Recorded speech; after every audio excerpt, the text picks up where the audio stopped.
So you're telling me that we're gonna use a remote control boat to get our bait out to these giant fish? You wouldn't believe it, but that's exactly what we're about to do.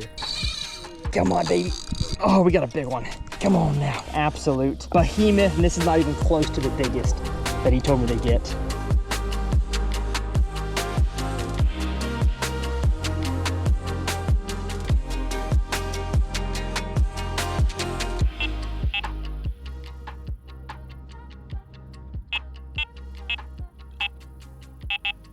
Okay, folks, we got one. We got one that is beeping at us here.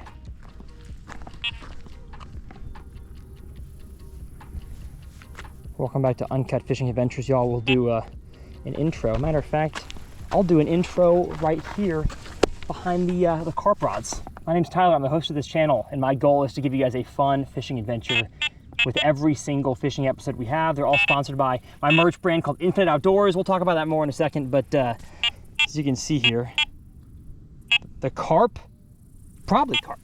Yeah. Maybe it's a 10-pound bass. They are beeping at us. How long do we give them here until we give them the business? I think as soon as it tightens up again, just go for it. Okay. So click the thing immediately. Yeah, and okay. then just reel into them. You don't have to set the hook or anything. Need to... Go ahead. Oh, go ahead right now? Go ahead. Okay. Right, how do I unclip it? Just pick it straight up. Pick it straight up. Okay. Clip it. Is it good now or clip it? You can just start reeling. Okay.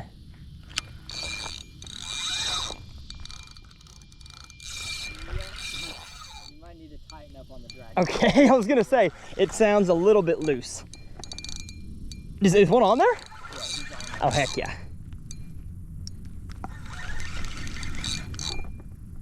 How much?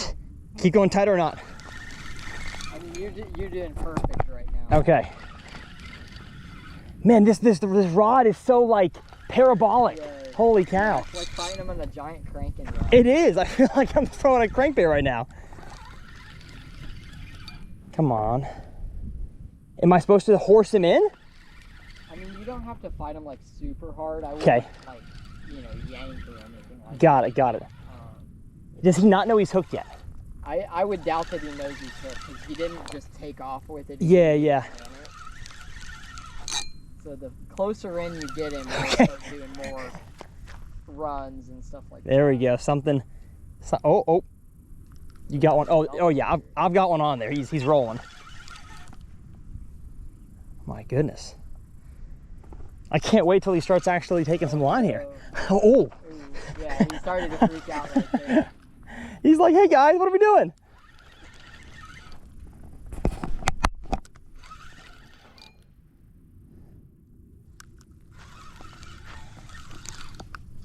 Oh, hello.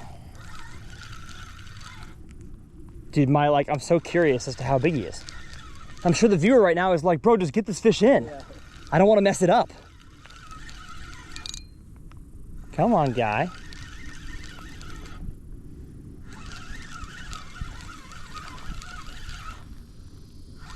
Dude, he is so far out there. 140 yards. 140 yards. Yeah. Oh my gosh.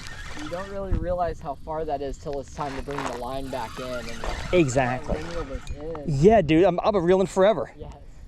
So he's not in grass right now. He's just. Yeah, that's all fish. That's all fish right there. Oh my gosh. Come on, buddy. Come on.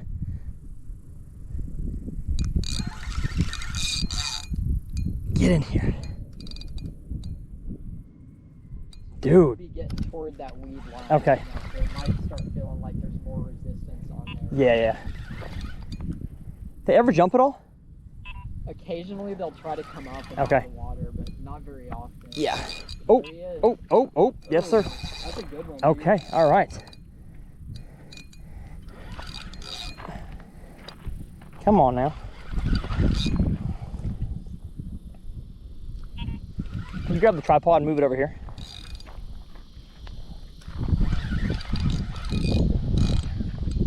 Have to extend one of those legs again.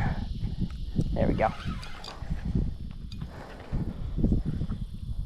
So do we have a buffalo or a common on right now? I would say it's a buffalo just based on the fight. Okay. Usually the carp take more line.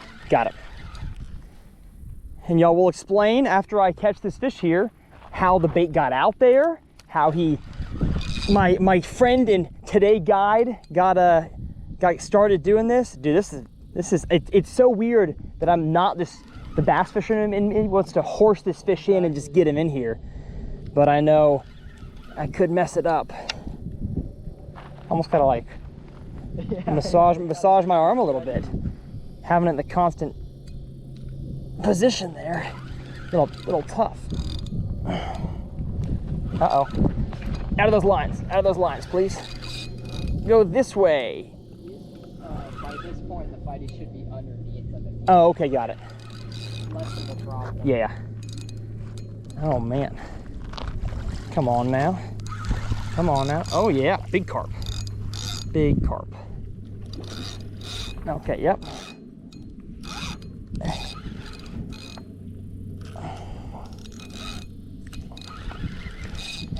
This guy seems tuckered out, or is he going to start making some runs here at the end?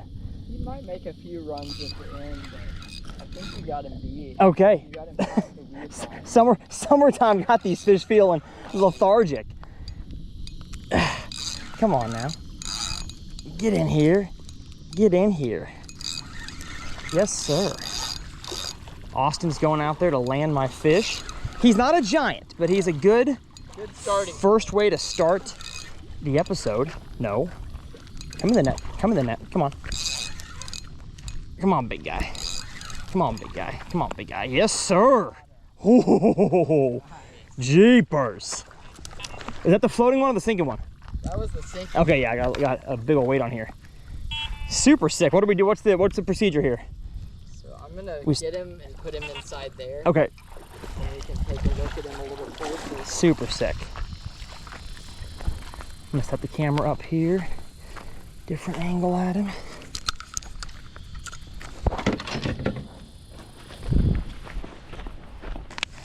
Okay, so tell us, what are we doing here? First of all, what, a 20 pound? Yeah, I would say about maybe? 20 pounds. We'll weigh him here in a second. Okay, 20-pound buffalo. Yeah, smallmouth buffalo. Smallmouth buffalo. Is this, yeah, before the camera's rolling, you were telling me this is not a carp. No, they're not. They're not in the carp family. They're actually in the sucker family, and they're native to Texas. Oh, very cool. Yeah, so they've been here hundreds of years. Yeah. And these fish have been proven to live over 100 years old. Oh my so goodness. They're a really unique fish. There's not a lot of fish in our waters that can get that old. Got it. Well, then I feel like for years I've been calling these fish by the wrong name. Yes. I've saw another carp. I snagged a carp. Look at this. Right. But it's a smallmouth buffalo. Yes. Very cool. What's the world record?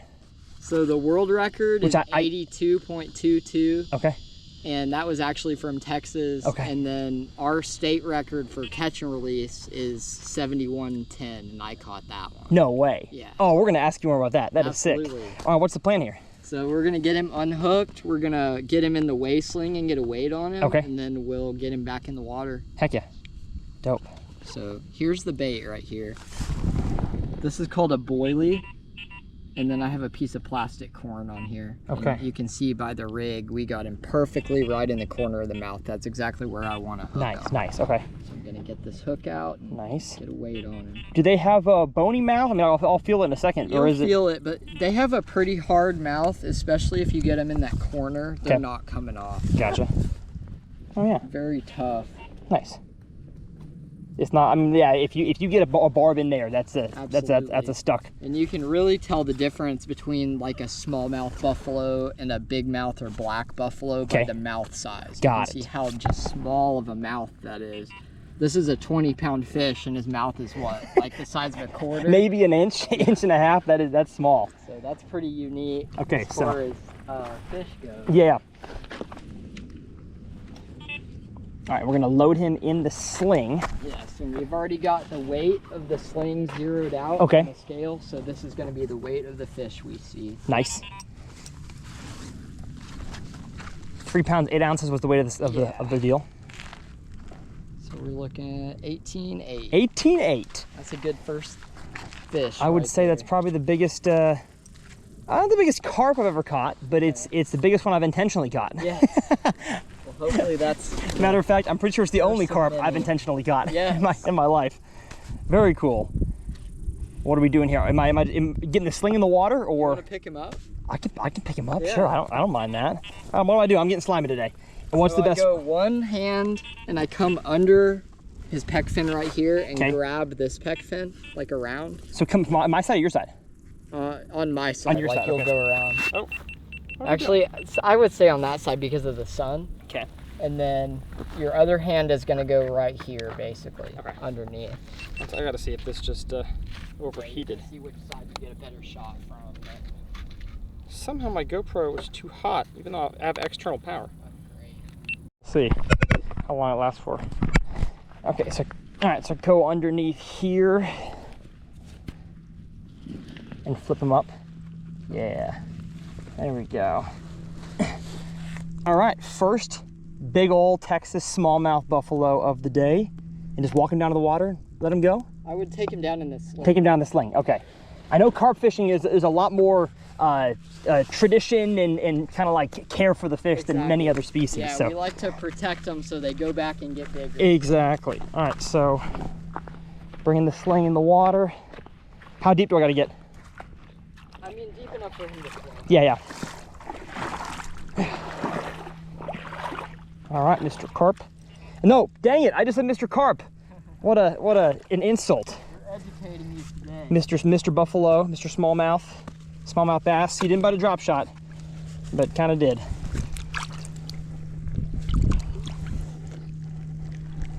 Awesome.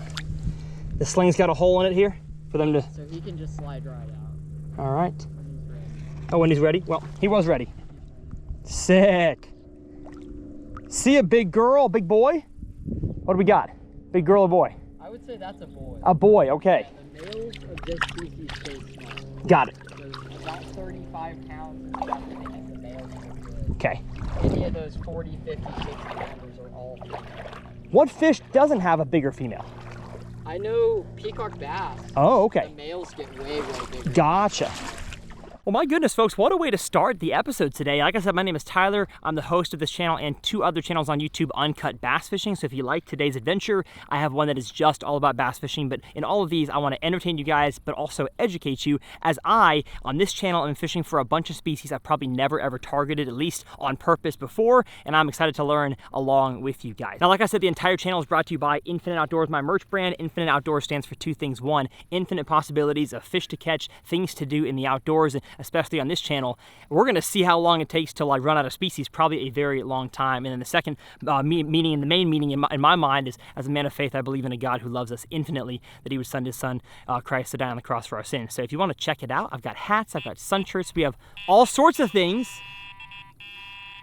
Could I not even get through an intro without us catching another one? Darn it! But I'm here with Austin, and one sec. Austin Anderson, longtime friend of mine. He's a guide out here in Austin, Texas, and the surrounding area for big carp. I got us at the hook. There you go. This one right here? Yeah. Am I good to just set it? You're good. Oh, hold up. Whoa! Bait runner. Now you're good. Got it. Ooh. Ooh. This one, you can come on closer. Might be a little bit more of a quality fish here. Goodness gracious. This one is buzzing. Oh, my GoPro's off. Hello, how about that? Oh no! No, we're good. We're He's good. coming at you. We're good. Should I tighten it more? Yeah, tighten it up a bit. Okay. There you go. Come on, come on, come on. Yes, sir. Yes, sir. Yes, sir. You can chase me. Ooh. Here. Ooh, hello. Ooh. I like that.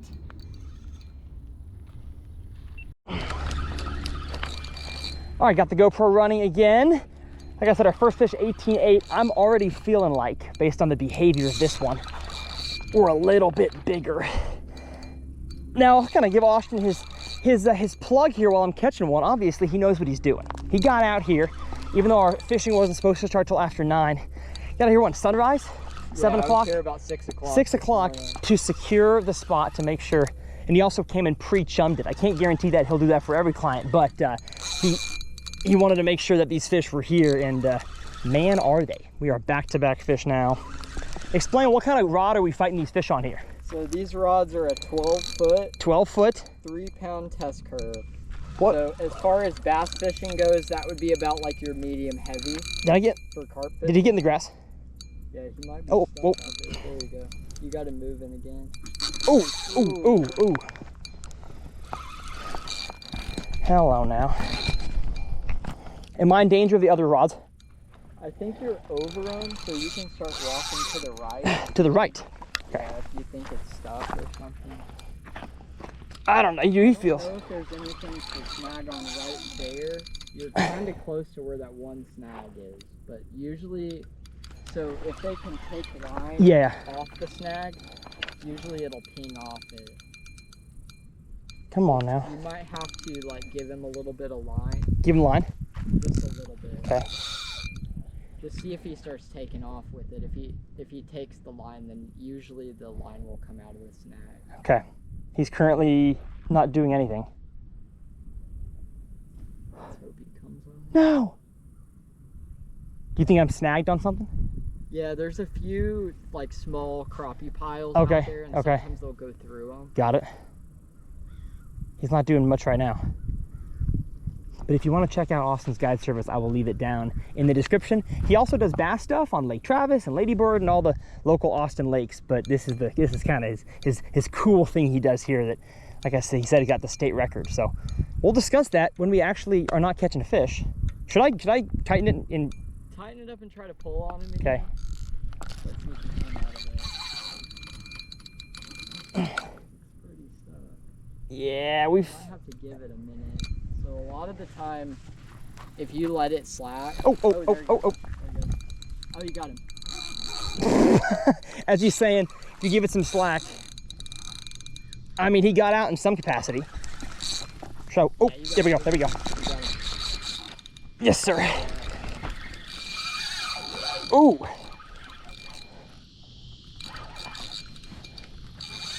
Yes, sir. He's cooperating. He is cooperating. Tell him. Good job, buddy. Mr. Big, obviously not a bass at this point. Oh, come on. Gosh, dang it. Oh. Oh, man, dude. Everything in me wants to just tighten this down and just get him in. But I probably shouldn't do that. Ooh, come on now. Come on. I'm gonna have a sore bicep tomorrow. Ooh. Ooh. The Bait Runner 8,000 size reel. Yeah, so I go all the way up to a 14,000. 14,000? Just depends on how much line you need. Oh, I've hit the leader knot. Yeah. So okay. That's your heavier line. You're on the 65 now. Got it. Oh, so now you can. Yeah, now you can put a little bit more force. Okay, got it. What line was I on before? That was 40. Okay, well 40 to 65 doesn't feel like that big of a Not that big of a difference. of a change. Here, come on the down or the up sun side of me. Make sure we get better lighting here.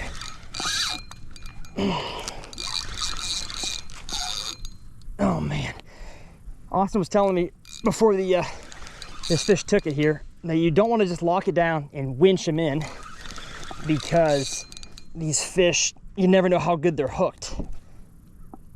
Oh, I think he's in the grass. Come on. Yep, you got him.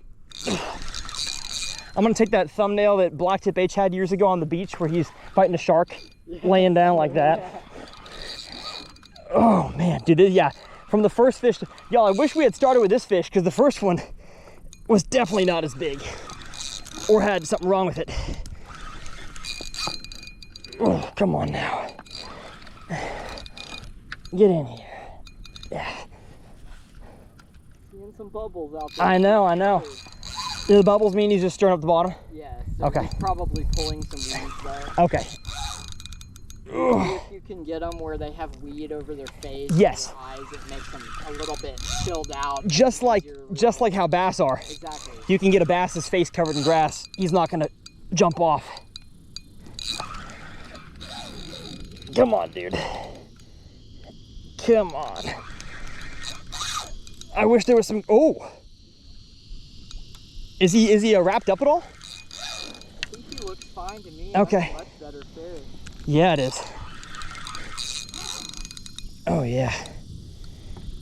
Oh, baby. Big one.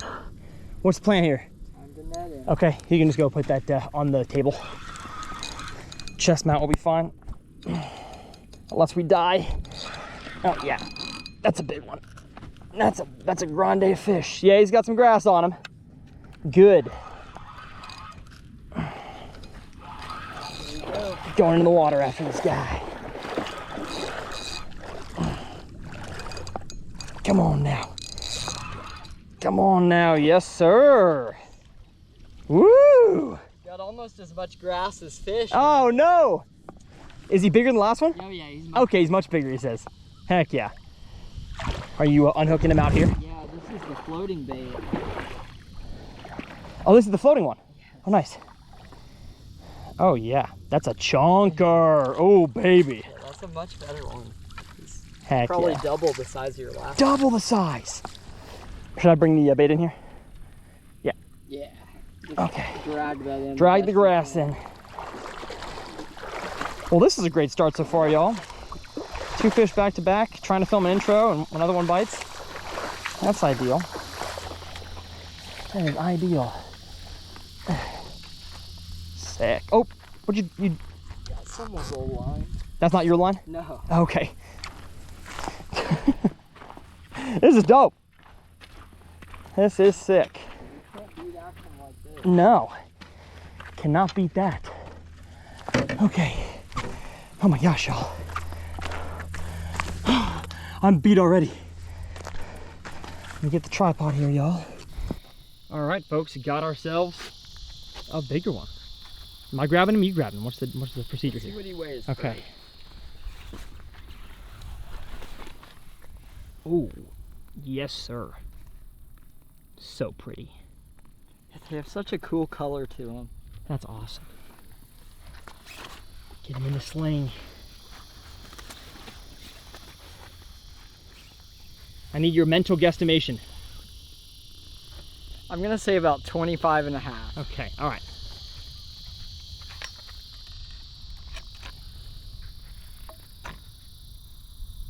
Oh, he's a little lighter. Oh, you big-eyed him. Close, 23 yeah, I did and a big half. eye him. That's awesome. Dope. What's the plan here? Dump a little bit of water on him. Okay, so we nice. can get him. Oh, you got some water pre-ready Yeah, to that go. usually makes a pretty good shot. So what's the purpose of that? So I just like to keep them wet so you don't take their slime coat off when you pick them up. Picking them up with wet hands is always good. You don't want to take that slime coat away because that's what heals them once they go back into the lake. Exactly.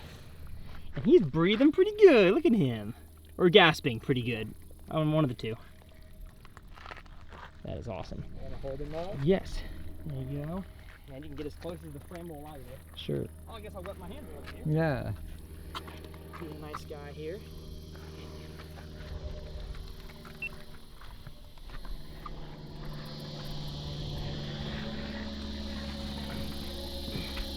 Officially broke the PB. Oh, hello, hello. Second fish in. Look at that absolute behemoth, and this is not even close to the biggest that he told me to get. That's awesome. All right, let's put her back in the sling and get her back in the water. Hard to imagine one 3 times. 3 times that size? That's the biggest one you caught? This year, yeah. Oh my gosh, crazy. Oh yeah, walking in the water. With this one in the sling, it's much, much heavier. Ah, big girl, I feel like you were healthier, more full of energy than the other one. Tip you up, get your face in the thing. Ready to go, big girl? Yes, yes, ma'am. Or sir. Oh my gosh, that's so cool. Like a slimy shark. That's not dangerous to you at all. Awesome, all right, let's explain, camera cut for a second, how we're getting these baits out here, because that's what the thumbnail and title was all about. So with most traditional types of fishing, you would just cast your line out there and then wait for a bite. I do it a little bit differently. I like to use all the high-tech advancements in fishing that I can. And you know, with a bass boat, you have your live scope, you have high-tech fish finders that do side scan, down scan. when you're fishing from a bank, you don't really have those, you know, advantages to fishing. You know, you have to just do it from the bank. It's almost like roughing it. So what I do, instead of just casting my line out, is I use this thing. This is a remote control boat that has sonar on it, and I can take my line wherever I want it and drop it, and then I can save that spot on the GPS and continue to drop in that same spot over and over again. So this boat is made by West Coast Bait Boats. They're a sponsor of mine. They're located here in the US, and this boat is made for the US market. I would not catch half the fish that I catch without this thing. You'll see how big of an advantage it is when we take it out there and drop the line. That's crazy. But so we're gonna prepare this rig to put out in the bait boat, and then we're gonna drive it out there to my spot. The rigs I use for carp fishing, our rig is called a hair rig. So this is the hair rig. The hair part of the rig is this piece of line that hangs on the outside of the hook. So it's not connected to the hook where the bait is. But what this allows is you to have the entire hook to hook the fish instead of blocking some of it with like a dough bait. So this is called a boilie right here. This is a pre-made carp bait that is scented. This is a pear flavor right here. And then I have a piece of yellow plastic corn on the top, just as kind of a visual aid. Nice. My actual rig is only about 6 inches long, and I have what's called a kicker right here. This helps the hook turn over and catch hold in the fish's mouth easier. I'm using a 3-ounce weight, and the weights we use for carp fishing, the swivel will actually pull into the weight so that when the fish picks the rig up, the weight's attached so it drives that hook into their mouth. But when they shake their head, the weight will slide off, and then it can't use leverage to throw the hook out of their mouth, basically. Dang, high tech, low tech right there. Definitely. So the way I set this up is I get my hair rig all perfectly, get my bait put on there, and then I take what's called a pack bait mixture. This is a mixture of soybean meal, cream style corn, and breadcrumbs. And I use this to pack around my weight to attract them to the area right there around the hook. Oh, so that's going on the weight, not the hook. Exactly. So I'm gonna add a little bit of water in here, get it all primed up. And then I'm just gonna pack it around here in about a lime-sized amount is what I go for. So, and you can see this stuff is real sticky. It packs really well. So if I were casting this, I could cast this ball 120 yards plus, but I just can't reach the distance that we're hitting out here by casting. That's why we're using the bait boat to put it out there. So I've got my ball right here. I'm gonna get it packed perfectly so it doesn't break off while it's falling to the bottom. And then I'm gonna take my hook and just tuck it in the side right here. That keeps it from tangling as it's falling down. Nice. So this is ready to go right here. Heck yeah. Just a good old-fashioned dough ball, baby. Looks like a ball of boudin.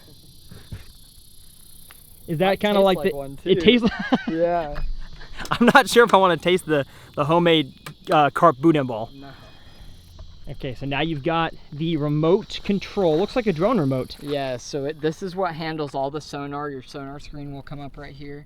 When I press the point button right here, that's what opens my GPS screen. And then I can handle which point I want it to drop on. I have several saved out there from when I pre-baited the spot yesterday. So I'm making sure I'm dropping right on that same GPS point that I went out in my kayak yesterday and dropped bait. Dang. So it's ready to go right now. We're gonna drop our bait ball inside the back hopper of this boat, and this boat has magnetic hoppers, so I have manual control over when the hopper drops, and all I have to do is press this button right here and it'll open those bay doors and just drop your bait straight down. So I'm gonna close them back up, and now that we've got this bait in here, we're gonna load this up with chum, so that when we drop the bait, we have a whole pile of chum falling down on top of this bait, and it'll just make a pile down there, ready for the fish to come and eat it. So what I use this is insane. Yeah, this is way different than bass fishing for sure. I'm baiting them in, I'm making them bigger. So this is a mix of birdseed, deer corn, and peanuts. And I actually cook this in a crock pot. So I'll do this for about 6 hours, makes it really soft and chewy for them. That's one of the things I like, because if you don't cook the corn, it can actually expand in their stomach and it can give them problems. So I like to cook it, make it real safe for the fish. And it's just a slimy, full of goodness in there. I add a lot of salt to this, and I also add some deer attractants. So it's very salty, very smelly, but the fish love it. So I'm gonna load this boat up with this stuff. Oh, the noise is just horrendous. Yeah, it's very slimy stuff. That's why I put this mat under here, because I mean, it would get all over the ground if I didn't do that. Oh, goodness. So we've got about, I would say about 10 pounds of this stuff in there. Do a little bit more. And now it's ready to go out there, catch us another big one. Oh my gracious.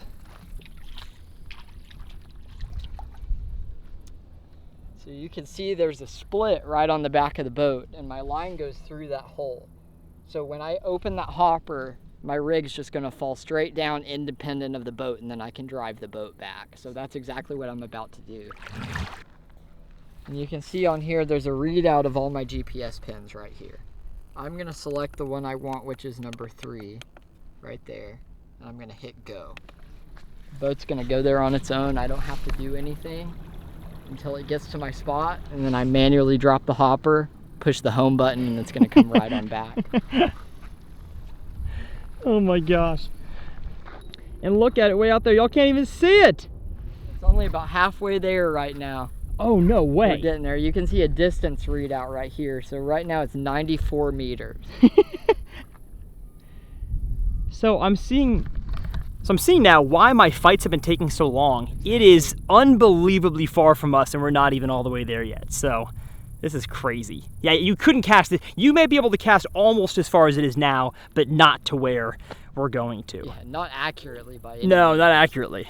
I mean, you'd have to stink in Hulk Hogan, just like 360. You ever see those, Happy Gilmore? Yeah, they have to have a Happy Gilmore type of cast out there.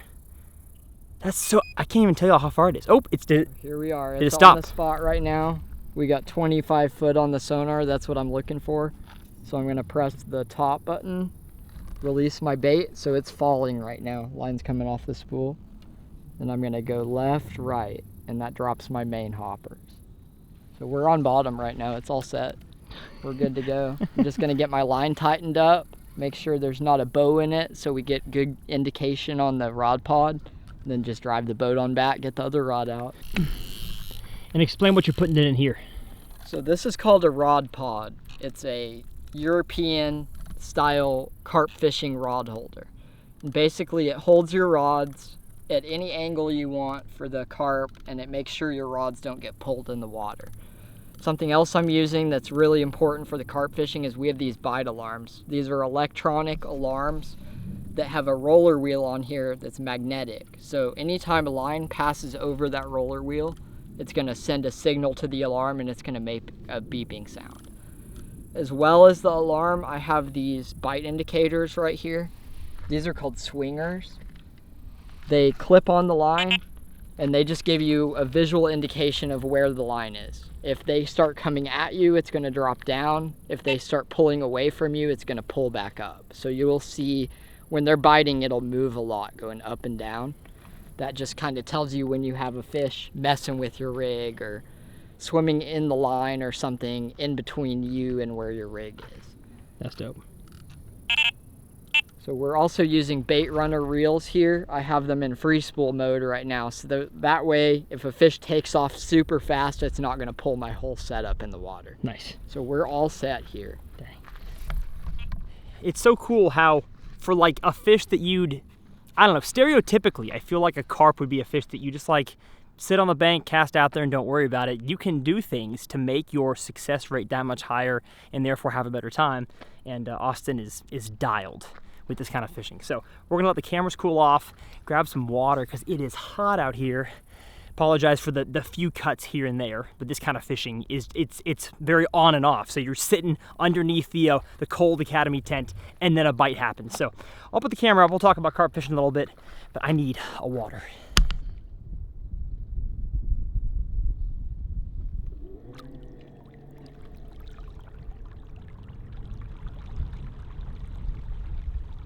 So this is just regular chirp sonar on here, like you would have on your graph on your bass boat. But this boat also has an upgraded sonar that you can put on that has side scan and down scan on it, so you can actually look for structure or find the creek channel or something like Live that. scope? That's coming. That's in the are Here it comes. Oh, are you driving it? Yeah, I just gotta turn it around. Oh, I see. Here it comes. Little boat's coming in. Thank you, buddy, for dropping our corn mush. Let's go check out this boat, y'all. And I'm definitely gonna lose my flip-flops in the mud at some point. Come here, buddy. Come on. Good boy. Good boy. Good boy. You did so good. That's insane. That's insane. As I told y'all, I lost a flop as I was saying I was going to lose a flop. Here's the boat, everybody.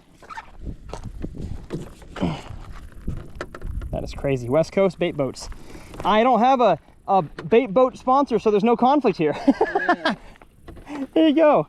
Yeah, unbelievable. I actually use this thing for a lot of my fishing, not just carp and buffalo, but I take this thing down to the coast and catch redfish, black drum, sharks, all kinds of stuff on it.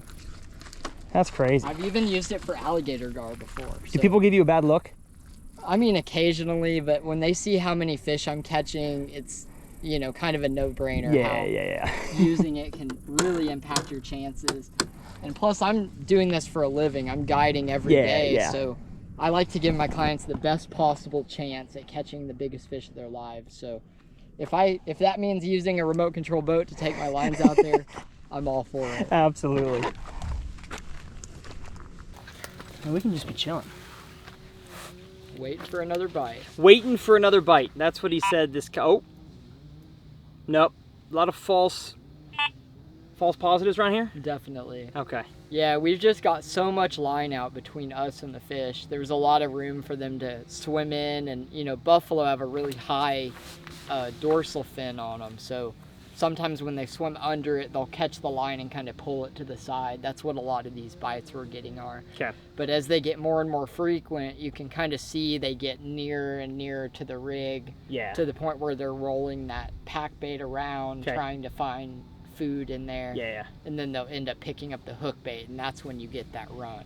I'm confused how far out is, let's say, the furthest bait. How far out is that one? I would say about 150 yards. Okay, 150 yards. How are we even seeing the rod tip move at all? I feel like it'd be way too much line to see that much movement. So yeah, you'd be surprised at how sensitive these alarms are in picking up just little movements of the line like that. Yeah. But also I'm using braided line. If you were using mono or fluorocarbon in this situation, you probably wouldn't see these indications that we're getting on the braid. It's just the braid has no stretch, so you're getting direct pull every time. Yep. So we're just sitting here, just stinking twiddling our thumbs. Yeah. Now I fished against Austin in college for 2 years. We were just reminiscing about a California regional, which was crazy. They sent a bunch of Texas kids out to California for a tournament. That was awesome, but a debacle at the same time. How'd you get into carp fishing? At least how I got to know you was in the bass world. Yes, definitely. So when I started carp fishing, oh no! There goes our tent. No! All right, what do we need here? Get back on it. Okay. That was unreal. Forget that it's so unstable. Well, you got to get some dang some spikes on this thing. I just didn't put them in. Okay, well let's put the. It started getting windy, and I was like, huh. Yeah. Wonder what's gonna happen here. Oh, we have to. Okay. Oh my gosh. This is uncut fishing right here, man. Everything left in for y'all. That's crazy. It looks like we're still in good shape. Okay, the tent did not break. No. Amazing.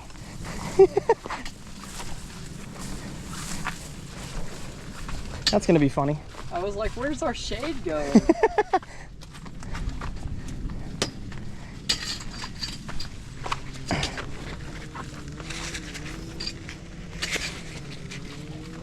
Oh my gosh.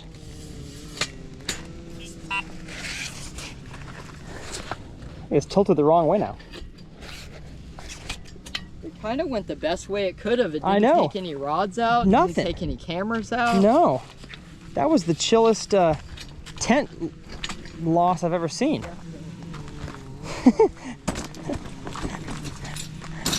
Ouch. I stepped in fire ants. Oh no. Son of a gun. I'm gonna go step in the water to stink and get them off. Ow! Ow! Got fire ants on my feet. Get off of there. Get off of there. Get off of there. I think we're clean. I just feel the stings. That'll feel great later. Nice. All right. There's a dog's cam for y'all today. If you like the dogs, they're out. Okay, let's continue where we left off. Okay, well that was an adventure and a half right there. So you were telling me how you got into carp fishing. How'd you do it? So I grew up in the Dallas area, and I remember being like 10 years old seeing these giant fish in the Trinity River, and I just could not figure out how to catch them. Yeah. I was mainly a fly fisherman back then. That's kind of the avenue I got into all this other fishing. Oh, dang. Cool. So I would see these big fish and be like, man, I bet that could pull some line, see some backing for the first time ever. Yeah, yeah. So I started targeting them on the fly rod, and then I realized how amazing of a fight it is when you catch a carp or a buffalo. Yeah. So I started researching more advanced techniques for catching these fish, and I stumbled onto a group of these European-style carp fishermen in the Dallas area, and actually went out to one of their meetups. They would have tournaments every month or so, and I just came out, had my mom bring me out and let me hang out with the guys for the day. Yeah, yeah, yeah. And by the end of that, I was hooked. I mean, I went straight online, bought 3 rods, bought a rod pod, bought all of that stuff, and I mean, I was into it with all of this gear at 14 years old. That's fun. At 15 years old, I had carp fishing sponsors, and I was writing for a carp fishing magazine. Really? Yes. So I thought this was a recent thing. No, I've been in this game for a long time. Wow. And so I met, through that magazine, a really good friend of mine who's now passed away. His name was Richard Somerville. He was the first carp and buffalo fishing guide here in Texas. Okay. And he kind of got me into the guiding thing, passed some clients on to me, and I started guiding right out of high school. Yeah. So I was 18 years old. Nice. My freshman year at SFA, I started doing guided trips for the carp and buffalo. Nice. And haven't looked back since. It's my full-time job. I've been doing this for 11 years, and it's the best. I wouldn't change it for anything. I couldn't imagine myself doing anything else. It's so Man, that's so cool to hear. Because I've seen your passion for bass fishing, and now I get to see it for carp and buffalo. Absolutely. So a lot of people that fish with me don't know I'm a very serious bass fisherman. I mean, I have a Phoenix bass boat at home. Normally, if I'm not doing this, I'm out there chasing some bass around on the live scope. So it's a good trade-off, because this kind of fishing is much, much different than the bass fishing. You actually get time to like sit back and really enjoy nature and kind of take in the sights and the smells and the sounds of fishing. And you don't really get to do that when you're bass fishing. You're locked in, you know, making cast after cast after cast. With this, you just get to cast the rods, sit back, and just enjoy where you're at. Exactly. That's awesome. Well, y'all know I have trouble sitting down enjoying where I'm at. So he did tell, oh, well, hold up. He did tell me to bring a spook rod, because you can catch them on a spook from the bank. I'm gonna get the chesty going and try to catch them from the bank. And if he tells me that it's beep, beep, beep, beep, beep, we're back to buffalo fishing, baby. All right, got ourselves a little 7.2 medium heavy KVD rod. It's a brand new Lew's custom TLX. It's a saltwater freshwater combo. It's a little more sealed than standard bait caster is. And I'll tell you, it slings.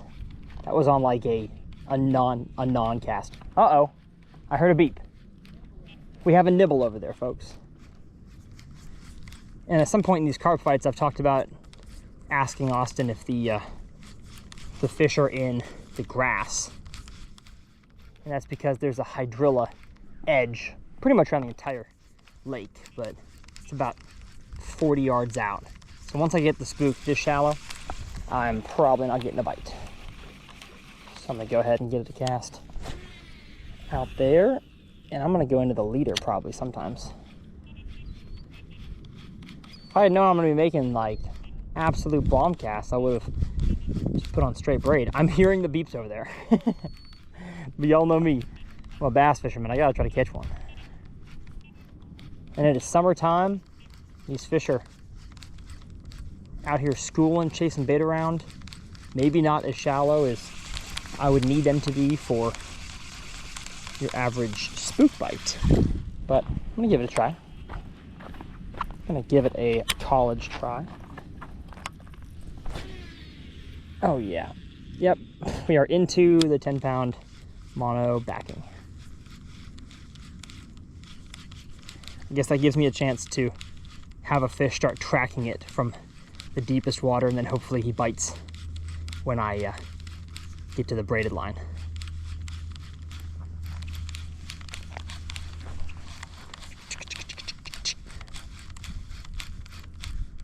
I should probably also be getting in the water. Yeah, I'd be able to get way further out to that edge there. I just want to catch one bass, please. One bass from the bank. Heck, I might film a dang 200 Ponds episode out here. Do not like casting through my through my leader knot. Come on now. Hopefully y'all enjoy this channel. If you do, go ahead, hit that subscribe button. We started with the first episode, alligator gar fishing. Caught some 5-6 footers. Pretty epic day.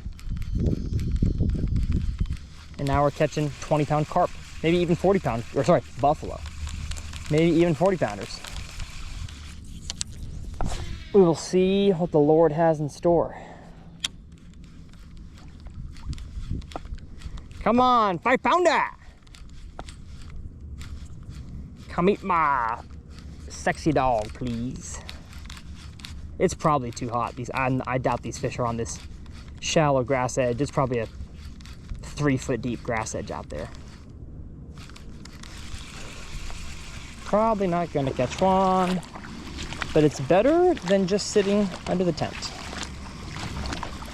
Until it gets too hot, and then I'd rather sit on the tent.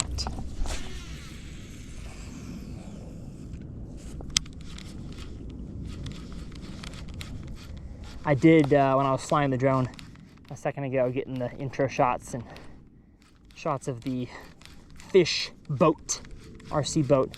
I did see that as I walked this way towards the pocket, has the best looking grass edge.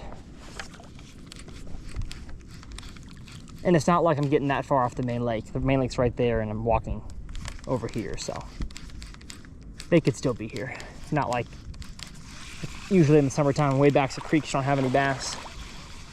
I would not consider this to be way back in the creek.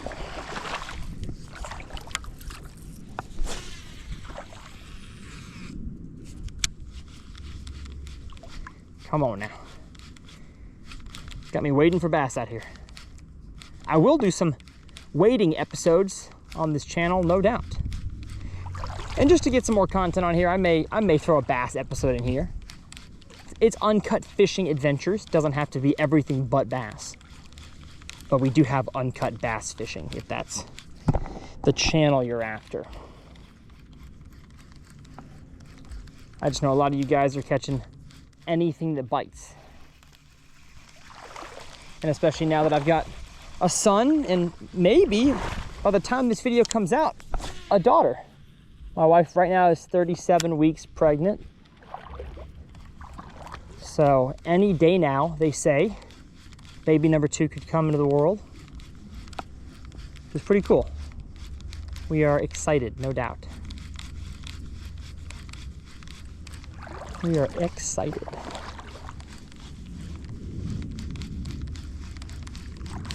I'm losing hope, y'all. And you may say, Tyler, losing hope, you just started. Well, I'm not seeing any bass activity. There are some bluegill right up here. Like, watch if I splash it right here. Oh, you couldn't see them probably.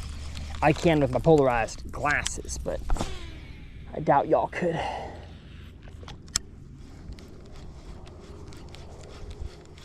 I don't have that great of a leader knot, connection knot between my backing and my braid.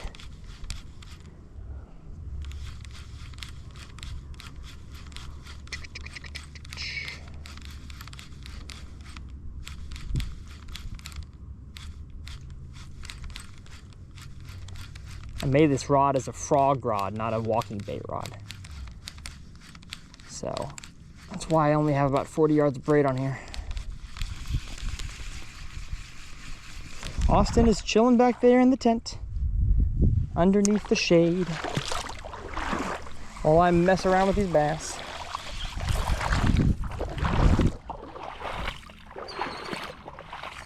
Ah! My shoe! Get on here. Come on, bass. Come on, bass. Come eat my stuff.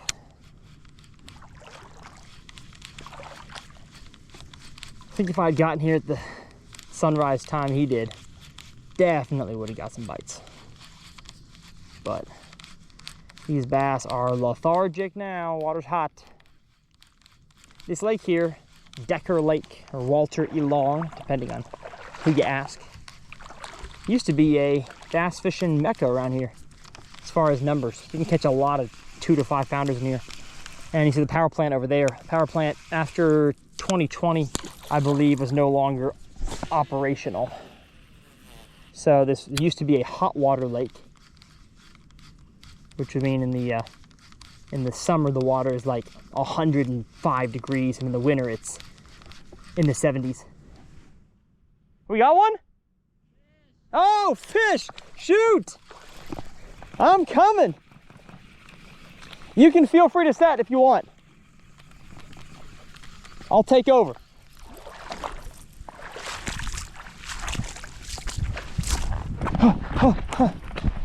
He's got one. It is so hard to run in wet flip-flops. I don't really feel like breaking my ankle today, so I'm gonna run like a schoolgirl.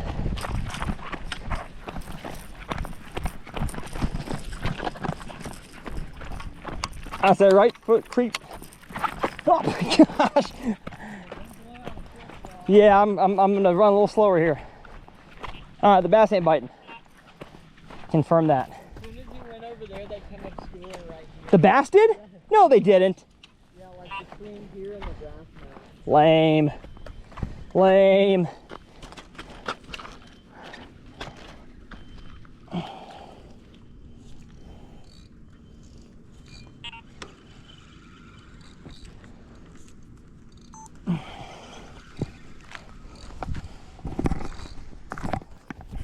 Just set it down on the rod pod and then you pick it up from there? Or do you Oh no, we're fine. I was fishing for bass. Hey-o!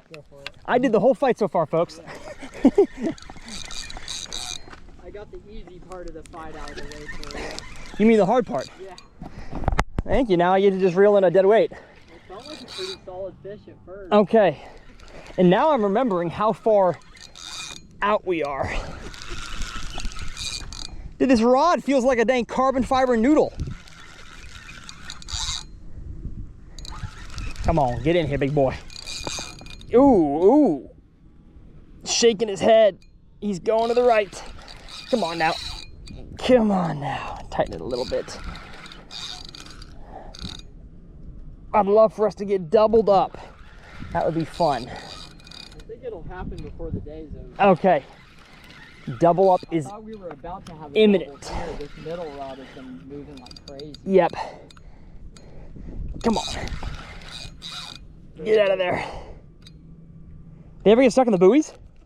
Yeah, sometimes they'll steamroll you straight into the buoy. Yep. Oh. Very tense fire. Oh yeah, baby. No, stay away from those rods, please. Don't do that. Don't do that.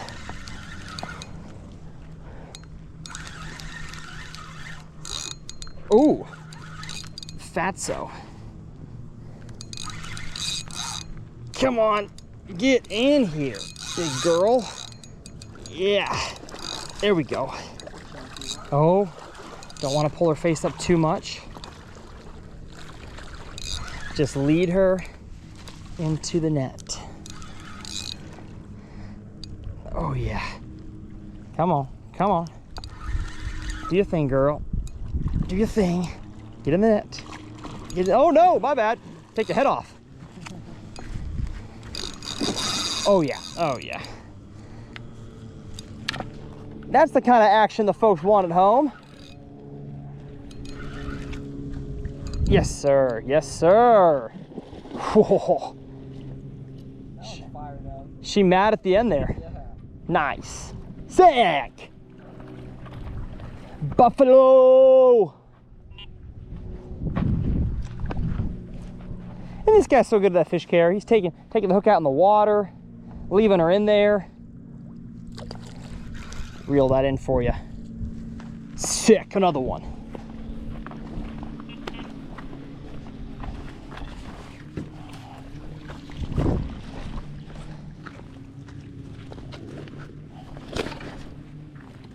Nice.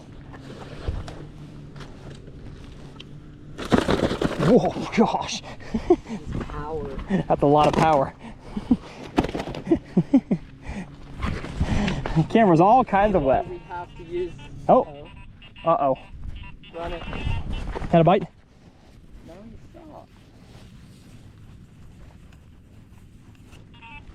That was probably one that ran into the line.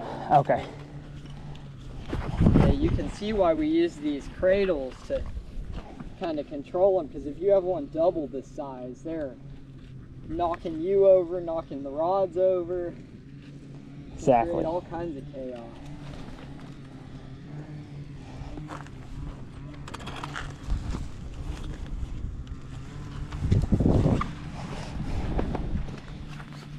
Get her in the sling. A little smaller than the last one? I think so. Yeah. I see 20 on this one. 20, he says.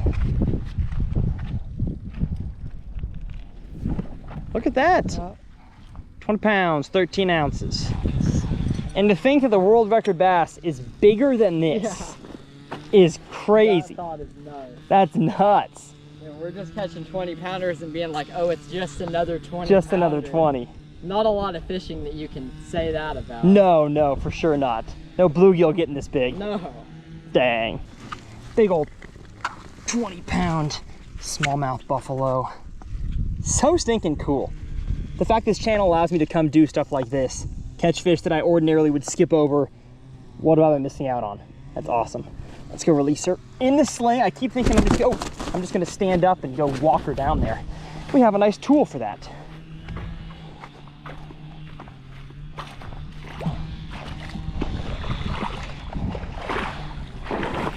All right, big girl, which way's your head? There you are. A beautiful, beautiful specimen of a fish right there. Ooh, see it, big girl. I guess you want to leave. All right, fine. Yeah. Why couldn't you have fought like that when you were on the line? He was energetic with the release. That's awesome. Well, we got the twinkles going over there. Let's catch another. Heck yeah. Heck yeah, Austin. Super dope. And here comes the wind to cool us off a little bit. Oh, yeah. Love it. Let me get a closer look up at this thing here. Very interesting. It's like a rubber line stopper. Oh, you didn't explain what the pound, you got, what, 200-pound braid? This is lead core. Lead core. Oh, it's 70, yeah, 70-pound lead core, but it's got, you know, probably about 1/8 of an ounce of lead in this amount. Dang. So it's going to pin your line down to the bottom to kind of minimize the amount of them that are picking the line up and swimming through. And how does your main line connect to it? I just knot it right there. Oh, okay. Nice. Super sick. I'm guessing lead core is not allowed in Maryland or whatever, Maine, exactly. Or all the So they've got some lead-free alternatives to this line now. Okay. But most of the time, if I'm fishing somewhere that's like super snaggy or like you have a lot of rocks and stuff, this will get cut. Yeah, I got So you. I like to use 50-pound fluorocarbon instead. Okay. And just do, you know, 3-4 feet of it. Yep. Anything to protect that main line from the snags. Exactly. We got the cornmeal coming. Need more water? Yeah, after this fall, I'll probably get some more water. Is all of this better than like store-bought alternatives? I would say so, yeah. You can kind of fine-tune the mixture to whatever flavor and whatever consistency you want. The store-bought are good. Like, I still use them, but for what I do, I'm using so much of it. Yeah. I'm going through a bucket every day. I go through about 50 pounds of this soybean meal in a month. Yeah, so yeah. Definitely a lot cheaper to buy it from a cattle feed store than it is to buy it from a carp fishing supplier. Yep. Are you single? No, I have a girlfriend. Oh, what does she think of the She loves it. of the crock pots and the She loves it. She's all about the buffalo fishing. That's amazing. Enjoys coming out and reeling in some big fish sometimes. Yeah. She's the first girl I've met that actually likes the smell of some of these carp flavors. You know what? That's probably a keeper right there. Yeah, that's what I'm saying. Goodness. My wife, she'd say, ew. Yeah. She's all about bass fishing, but not smelly stuff. Oop. Uh-oh. There you go. Fish on. Yes, sir. Yes, sir. That's what we're talking about. Yes, sir. Come on with it. Come on with it. We like this kind of action, baby. Right. He was telling me 11 o'clock is bite time, and it is 11:28. That is 2 fish. Right on time. Oh, yeah. That fish did exactly what you want it to, which is just take off. There's no doubt that the bite indicators were right about that one. Come on now. I'm gonna secretly tighten the drag when he's not looking. Come on, do not get me stuck on them snags, please.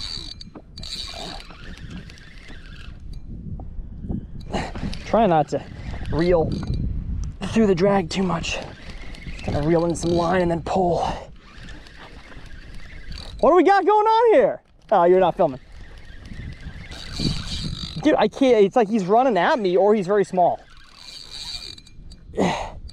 Come on, get out of there. Got ourselves some smallmouth, but not the kind you're thinking about. Right. The real ones. Oh, yes. Ugh. Come on now. Come on now. Send me that video. Ugh. When you can. Ugh. Goodness. So much line to reel in. Oh, is that rod? That rod was bumping too for a second. Might be about to double up. Is this the floating one? Uh-oh. Uh-oh. I think it is, yeah. Come on now.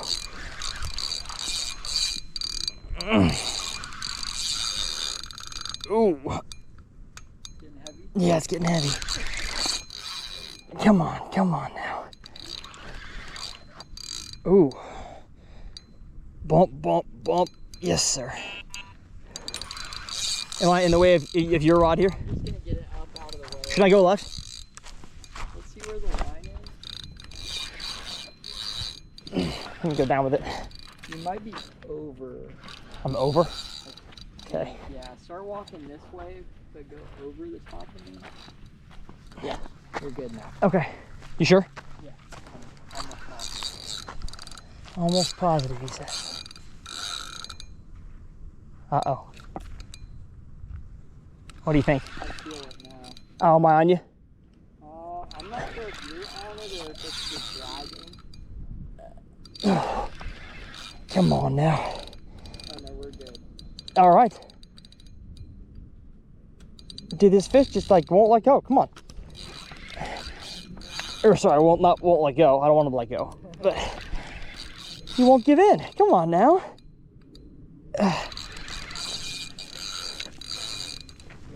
The camera's on the chair. Bring it to me. I'll show you how to turn it on. Oof. Oof. Get in here. I can just press record. Oh, is it on? Yeah. Oh, turn the screen towards me once you get closer. I want to see what the lighting looks like. Oh, we're good. You can get nice and close. You can flip back towards you. Okay, folks. Got the Sony going. Can you get the whole bend in the shot? Come on now. Get yourself in here, you big carp. Oh, it looks big. It looks really big. This one's a little larger. Okay. It's hard to tell, but I can see a silhouette in the water. Oh yeah. Oh yeah.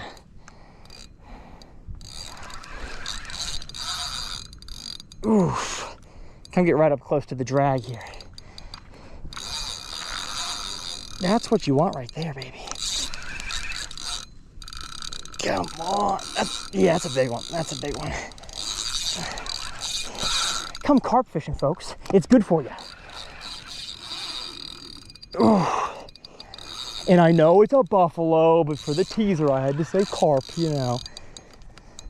Although, would more people like click on it if they think it's buffalo, or if I say carp?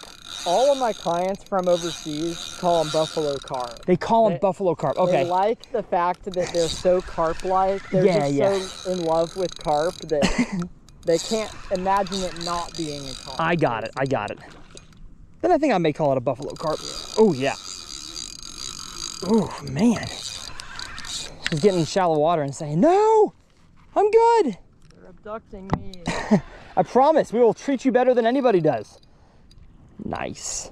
Pretty fish.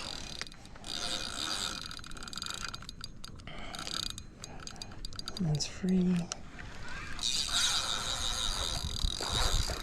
What do we got? What do we got here, huh? What do we got way up there? Oh yeah. Oh yeah. Get him in there. That's what I'm talking about. Tried to jump.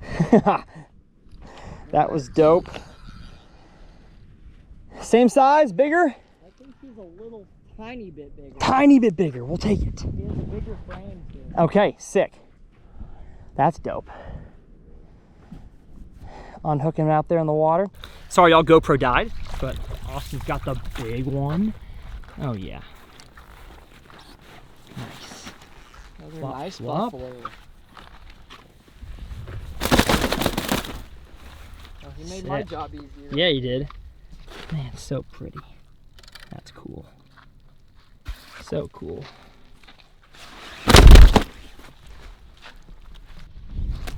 They're like, I've been through this before. Not my first rodeo. I'm gonna guess 20 pounds. 20, About 20. 21 pounds, 4 ounces.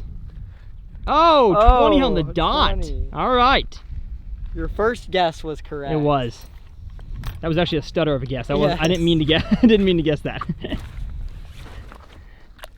All right, big girl. Flip you over here. There we go. Oh, no! Dang it! There So she goes. close. They are slimy beasts. See, girl. Adios. Well, I think it's not gonna be the last one we catch, huh? I think it won't.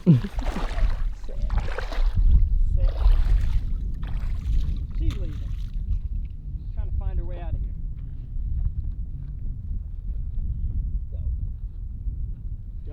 Dope. Thank you, my friend. You bet. For the buffaloes. For the buffalo. And now we've got 2 rods to get in there, although he was making the ball there. Almost ready to go. Just gotta load some corn in there and get her back out. Load some of that mush. Some of that juicy mush.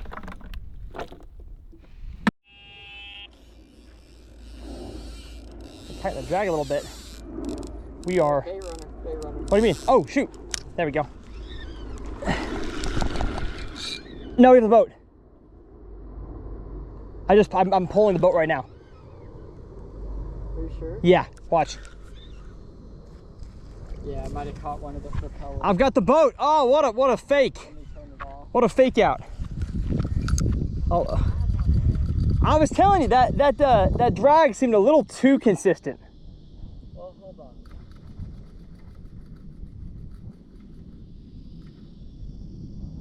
Yeah, I think I've got the boat.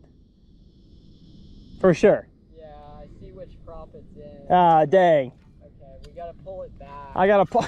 All right, time to catch the boat. This is why I bring multiple reels with you. Just in case. Oh, gotcha. I don't know which one it's on. It's always hard to tell because it won't come back straight. It'll kind of veer. Yeah. Honestly, it might be on the antenna. Oh, dang. I did not think I'd be. Yeah, there we go. Come on. Something feels like it's on there. Yeah, it's on there. It just came off of one part of it. Darn it, folks. This is the uncut nature, I guess. Oh, that drag was screaming. And I thought, I've got to have one, huh? Dang. The rig came out of the boat. Yeah, we got to redo the whole. Darn. I've still got the boat, I think. Oh no, that's yours. Okay. Yeah. Oh, now we are crisscrossed. Uh-oh. Musical rod. How do you know you're that way? I can see it. Wow. Smart guy. A lot of it. Oh no. Are we catching that rod too? No, I think we're good right now. Oh, I'm free. The boat now has no, it probably has chum still. Yeah. So we just lost the bait. We did not lose the chum. That's good. We do gotta. Okay. Well, darn. Need new chum, new bait. I will put hand up. I probably messed it up as I was trying to get that shot there. Oh, good. It was exciting. It was You exciting. could play that off. Oh man. Oh, that's for sure going in the teaser. With that being just a mega giant. That's what the big one tastes like. Like that's exactly what. Were you filming me as that Yes, the I drag was. started going? That's hilarious. That's hilarious. I'm gonna get the stinking pepper peach off my leg. When I was taking that thing out there, y'all, I don't think I was filming it for you guys. I got some scent, this carp scent on my leg, which is for sure not what I'd like to have on my leg. Walk out here on these mussels. The bank's kind of hard. We got mussels in the water, and I'm going to get. He says it's water soluble, so that's good because I'm not about to want to smell like pepper and peach, whatever it is, pepper and mango. There we go. We're good, baby. Yeah, good. I'm definitely walking in the water near the boat ramp though before I go home.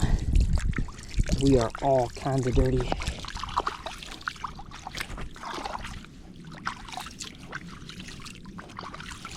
Heck, I may stop by a Pilot Flying J or Love's, get myself a shower before I drive 4 hours back home. Such a unique style of fishing, y'all. Ordinarily on a regular video, there'd be a cut right there, and you pick up with the next hook set. But as far as I can, it's uncut when it makes sense. All right, well, did we lose the chum? No, we didn't lose the chum. I just dropped it back in this bucket. Oh yeah, you gotta re-marinate it. That's right. You also looks like you got some in the cornmeal bucket. Yeah, just a little bit. On purpose? That's what I keep this mat under the boat for. So if it falls or if I have to drop the hopper, I can just dump it right back in the bucket. The mat is not under the boat. Oh, there we go. Now it is. I just make sure it is for when I drop the rig in there, because sometimes I can push too hard and it triggers it. Well, this is what I had in my pants, y'all. Proline Baits Biogel Peach plus Black Pepper. That's great stuff for catfish too. I know guys that marinate chicken and cast it out, and they'll catch like 60-pound blues on it. Oh dang, not for human consumption? Shoot. It's all food grade ingredients, so in theory you could eat it. Oh, okay. We just got to put that on the label for the consumer. Just in case someone really loves it. That's right. You're not supposed to. I'm not gonna deny giving it a taste or two. Oh, you gave it a taste, yeah. I gotta know what I'm feeding them. Oh man. Back on the chair, everybody. Hope you're all enjoying today's episode. Some episodes are going to be like peacock bass and crappie, where you're just kind of constantly fishing. Others are calmness and then mayhem, and that's what we're doing today. And I've already captured the whole process of putting the bait out there. I'll let the guide take charge of it. What lakes did you guide for buffalo and carp on at SFA? Mostly Rayburn. Rayburn. Okay, yeah, gotcha. Awesome. There's a lot of big buffalo and carp. Also Toledo Bend. Okay. And Lake Fork.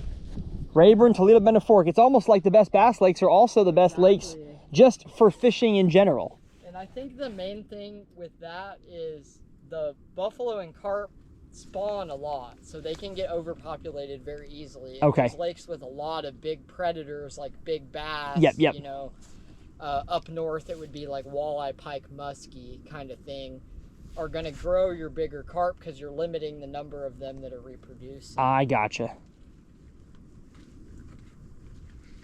Do you know how much they grow a year, buffalo? I would say some of them are growing 5 to 6 pounds. Woo! I think in their first year they can reach about 8 pounds. Wow. And then throughout their life they grow slower and slower. Okay. Big ones. But yeah, I've actually had some fish out here get recaptured. Mm. So we've caught the same fish over and over again, and I've never had a recapture that wasn't heavier in weight than it was when we first. So they're always growing. Yes. Nice. I had one fish get caught 3 times in 2 weeks, and it gained 3 pounds in that 2 weeks. From your chum? Probably from my chum. It That's was hilarious. pre-spawn time. Okay, so, okay. Probably some egg weight and some chum. But the amount I'm feeding them out here, I'm always making them a little bit bigger. Y'all, let's handle some of this niceness. Ooh. Crock pot the corn. Is that just feed corn? Yeah.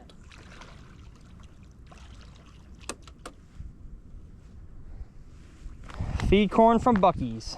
That's just deer corn.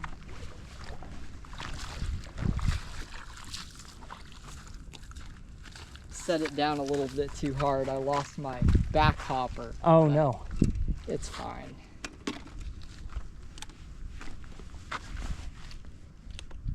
Now you said yesterday you put out GPS waypoints on where you pre-chunked. Yeah, so I went out in the kayak, brought the bait boat with me. Okay. And then right when I was on my spot, I marked it on my map on my Lowrance unit, and then I marked it on here as well.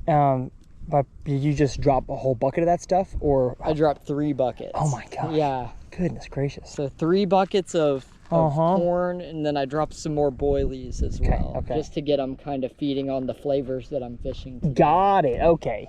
So that stuff was no longer around today, but they got themselves used to that yeah, taste. so they know to associate that area with food. And then when they come back there, they're just looking to eat, basically. Okay. Tell me about your state record you caught. So when I caught the state record, which was the 7110 at Ladybird. Ladybird? Yes. Oh, dang. So I was out there about 3 days before, and we dropped a really big amount of chum on a completely different spot than I caught the fish on. And while we were out there dropping chum, I saw this gigantic fish jump in the middle of the lake, and it was like out about as far as I could get. Yeah. So I would imagine that it was about 250 yards out in the lake. Yep. So I had my kayak paddled out there, dropped a waypoint on it, I actually found it on my sonar and was able to see the fish. It was like 5 feet long on the sonar. Whoa. And so I marked a waypoint, went back to the bank, got my bait boat, went back out there, marked the waypoint on the bait boat, so I had it. Okay. And then so I fished all day that day, didn't get any bites. Fished all day the next day, didn't get any bites. And finally I was like, I don't even know if I should come back. So it was a Saturday when I fished all day the second day and had no bites. So I decided I'm just gonna give it a rest. It was busy, there was kayakers everywhere. So I'm gonna come back Monday. And my buddy I was fishing with, he had to work on Monday, so it was just me out there. Yeah. And I came out, had 2 rods, just me, sent the rig out there. Within 45 minutes I had a bite, and it was a catfish. Okay. And I had to bring it in from 250 yards out. It took like 20 minutes, and I was like, oh no, that is the worst thing ever. And I was just having this real doubt moment in myself, like, should I even try to put it back out there or not? Yeah. So I remember I loaded the boat up, and I was like, I'm gonna give it one more shot, and took it out there with the boat, and it was not 5 minutes later I had the bite from that fish. And I lifted into it and like pulled the line tight, and I could feel just heavy, heavy, heavy dead weight. And I was like, I think it's in a snag. So I reel down and I pull again, and it just starts ripping drag. And I was like, this is not a snag, this is actually a fish that's that heavy. And the fight was about 45 minutes long. And over half of the fight, it was in 2 different snags. Completely solid, wouldn't come out of the snag. Sat there and babied it for a few minutes, and it would come out and start moving again, and then it got in the other snag. So when I got it out of that second snag, I had no idea what shape my hook hold was in, you know, how my line was holding up. So I was super nervous. I was just shaking, basically. But I never saw it until it was about 20 feet away from me. Okay. And it came up to the top and rolled, and then it just took this super hard run again. And I was thinking, no, no, no, please, no, don't do it. And then it basically went in the net the first go. When I finally got her head turned and got her toward me, got her in the net, and I just started screaming. I'm sure everybody all the way around Lady Bird Lake heard me. Oh yeah. Screaming. I called all my friends. Everybody showed up within 20 minutes. Put the fish in the weigh sling, and I had it in the water, just kind of sitting there. And they showed up. We got the official weight, we got the length measurement, girth measurement, and then we got some great photos and was able to release her alive. And how much did you beat the state record by? So the state record for length was, I think, about 10 centimeters shorter than that. So I beat it by length. Now, that fish has since been caught again, heavier than I caught it, by my good friend Jacob, who was with me when we did the pre-bait. Nice. But the fish was the same length. Okay. And since that record goes by length, by technicality, I still hold it. Yeah, but it's the same fish. We know it's the same fish. How much would it have weighed? When he caught it, it was 72.6. 72.6. And that fish is still in there. It's still getting bigger. It could be over 75 pounds now. So usually when I catch a fish that I know is the biggest fish in a lake, I don't really want to fish it again, but that's my one exception. That one, I want to catch her again in like 5 years when she's at 80. Dang, that's so cool. There's been nobody in recent times that has caught a buffalo over 80 pounds, and that is my goal right now. I want an 80-pounder so bad. I just can't even sleep at night thinking about catching one that size. Would it be worth it to tag that fish? So that one is a very distinctive color and very distinctive like size. There's no other buffalo in there that look like that are that size.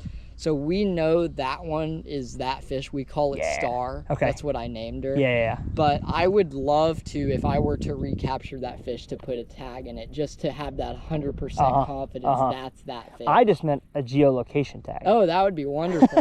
If somebody out there wants to fund a study to learn about how these buffalo get so big, where they're hanging out, and what they're eating, hit me up. I mean, I'd love to know. That's some information that would be insider info on targeting these fish. Exactly. And it would help you to locate where that fish is. Absolutely. So you can just chase her around. Yes. So there's 70 pounders in that lake, but there's also 70 pounders in this lake. The lake record in this lake is 71.4. There's about 5 fish in here that are approaching that weight. So any day now we could catch one 75. How do you know there's 5 in here? because I've seen my friends catch them at 68 and 69 pounds 5 years ago. Got it. So they're huge. Now, but there could be more. Exactly. Yeah, now, this year, the biggest one I've had a client catch was in May, and it was 68.7. Okay.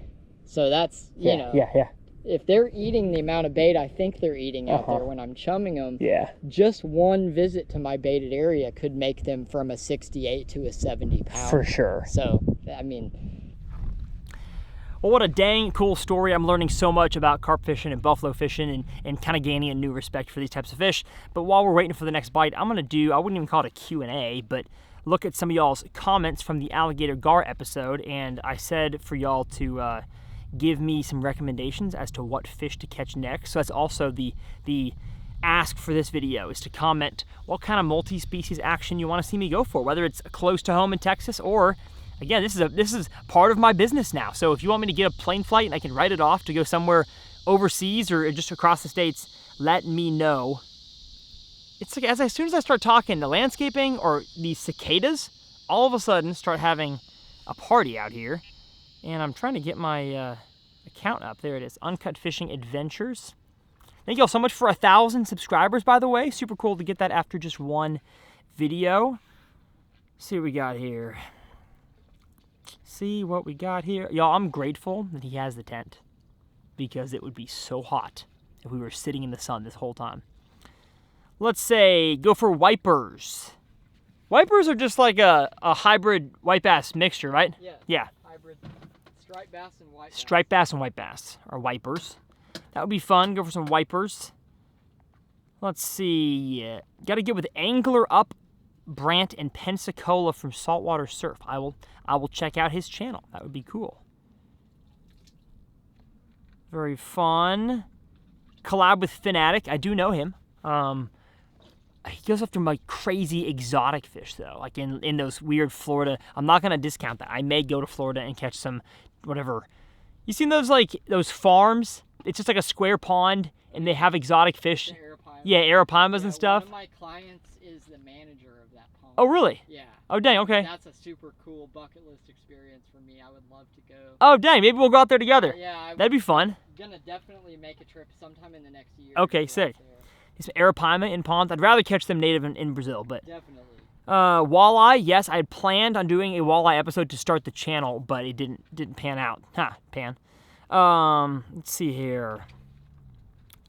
Jay Siemens says 24 hours uncut ice fishing. I will be doing an ice fishing episode, so. Bluegill, we'll catch some big gills and some big red ears, because I guess bluegill and red ear are not the same. Though they got to be in the same family, but they're not the same thing. Tarpon, snook, redfish, yep, I'll get to all of those. The problem with tarpon is that unless they're crazy running and you're like around smaller ones, you're not going to have a lot of action. You're going to catch like 2 to 3 at a max, and your fight is crazy long.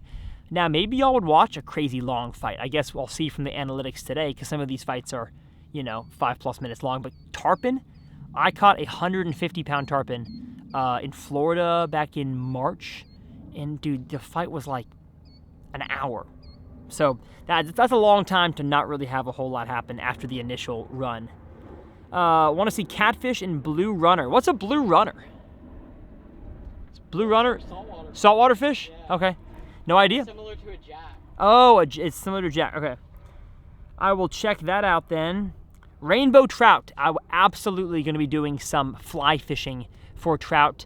It's funny, I grew up in Austin, where we are right now, and so fishing the Guadalupe, the Comal, San Marcos, all those rivers for all the river-dwelling fish they have down there. That's what I did growing up, but I live north of Dallas now, so I'm a lot closer to all the bodies of water. Did you get the, you must have bumped the line again.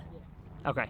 I'm a lot closer to Broken Bow, which is the White River. I think the White River is the one in Oklahoma and Arkansas. So I'll definitely be doing some in the Blue River in Oklahoma. Doing some stuff there. Rainbow trout, bluegill, catfish, Arctic grayling. That sounds like a fun fish. I gotta get to like Alaska to catch those, right? Yeah. That'd be cool. Oh, those like black fish that have like the cool... They're like silvery. They're they're trout-like, but okay. they have this crazy cool dorsal. Okay, yes, my grandpa caught some of those a long time ago. He had one mounted in his office. Cool. So I will definitely, can't say definitely, I will attempt to go check those out. Let's see, big catfish, lots of big catfish. So I can promise y'all, we will cover all of the, as bass fishermen, the trash fish. Gar, carp, and catfish, and we'll do drum. And, uh-oh, what do we got? Something beeped and bumped. Let's get our sunglasses back on. But thank y'all for all the recommendations. Let me know what kind of overseas fish y'all want to see me catch, because I definitely want to have an excuse to buy an overseas plane flight. Wells catfish would be crazy. You should go do where they do the live scope in the belly boat and you cast lures at them. Yes. That'd be sick. A Wells catfish in my belly boat. But yeah, let's catch a few more big ol' carpies. It has become calm. It has. There's no wind. Bite has slowed. I usually like it when it slows down like this. Okay. When there's large schools of smaller fish out here, you don't get as many of the big ones. Okay. But if it goes quiet for a little bit, those big ones will start to kind of filter through. Okay. Feeling very hopeful right now. I think a big one is on the way. That's right. Big one is on the way. One of my friends fished here last week, and he only had one fish, but it was a 51 pounder. So dang. We're looking for one like that. Oof. They are swimming in here. The last time I was out here, it was 131 was when we got the biggest fish. Okay, so gotcha. Still approaching that time. Yes, it is. I'm gonna go ahead and make some casts farther down than where I was. Back to the spook, everybody. Back to the spook. Just for a few casts. I'm feeling it. I'm feeling it. Ball, ball, ball, ball. Feeling it. I got to the... Oh, what was that? Big fish just jumped out by the buoys. All this usually here has water on it. It's kind of interesting because all the cattails here are alive. Kind of surprising. Figured with no water on them at all, they'd be dead. But I guess there's enough moisture in the ground to have these things be alive. All right. Let's see. I don't think I can reach far enough. Don't think I can. Oh, there's a wind. I hope he was right when he was saying... Ethan, by the way, come back in on that video when I said something like it just got a lot slower and quieter. Jake cut that underneath whatever that last part was. Oh, the Q&A. Right. It'll be really interesting though once the water comes back up, because all these bushes here and grasses will be underwater. So you'll have hydrilla like mixing with this stuff, which I don't know, could be good, could be bad, I'm not sure. It will be a lot of new cover for the fish though.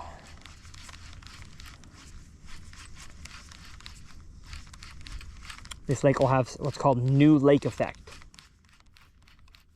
where nutrients and plants and such kind of flourish on the dirt that's normally underwater. So when the water rises, all that stuff gets to enter the water, make it more fertile. More algae can grow, bait fish populations can explode. So it's actually a good thing to have a lake down for an extended period of time, generally. It can deplete your bait fish population, but they will rebound, and usually in greater numbers. There's a point over here I want to hit. Just have to think at some point in this clear water, there's some fish that wants to come up out of the grass. Eat this sexy dog.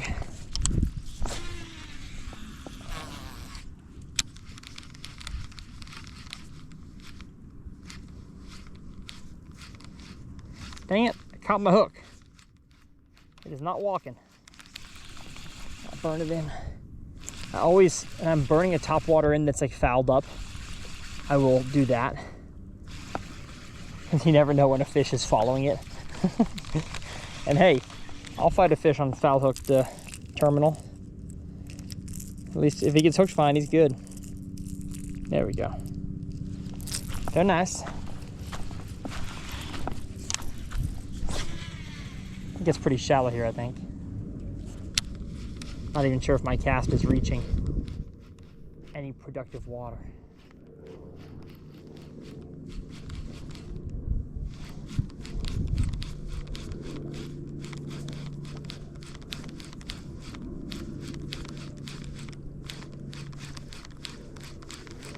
Yeah, having doubts. Having doubts.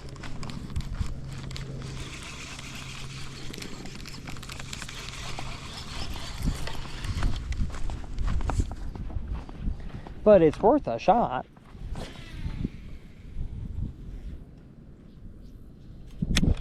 Last cast.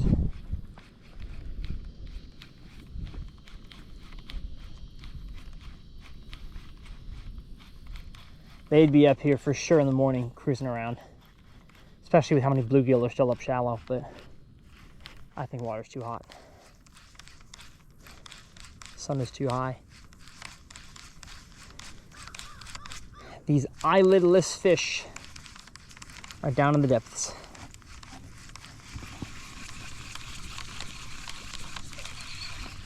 Worth a try. Maybe a big one will bite while I'm away.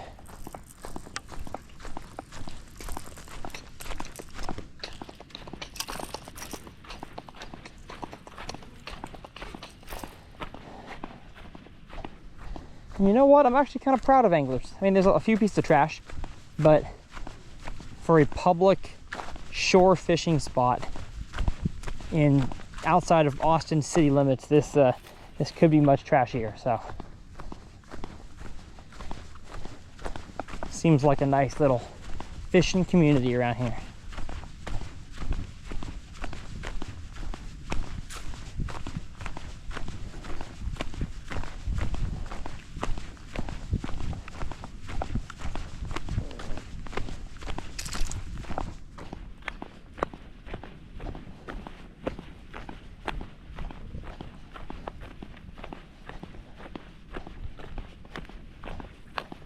I'm gonna end up deleting that Sony clip here.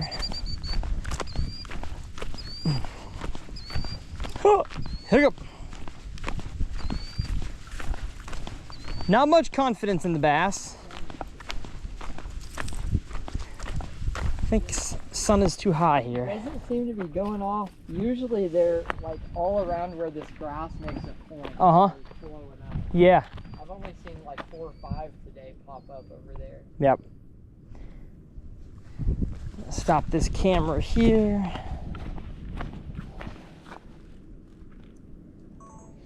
Let's go ahead and delete that clip. Restart it. I guess I haven't made a cast to that point yet, so there we go. I'll give it a shot. Why not? What you rigging up? Usually, I go to some bigger hook baits in the afternoon, so I'm just getting one ready for when one of these comes in. Okay, cool. Try to get us a big one. We need a big one.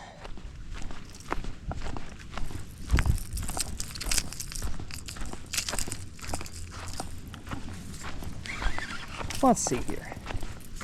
Definitely gonna get more grass on my bait here, but see how far we can get. Hold up, hold up. Are they in the culvert? Oh, that was a bad cast. Are they in the culvert? That'd be crazy. Again, 6-pounders.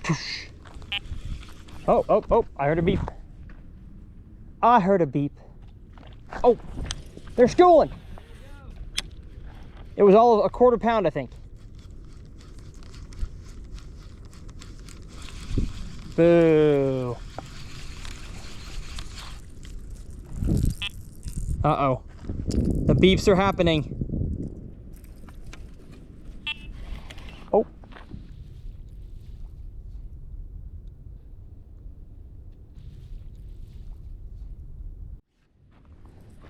I did see a fish go in here, by the way.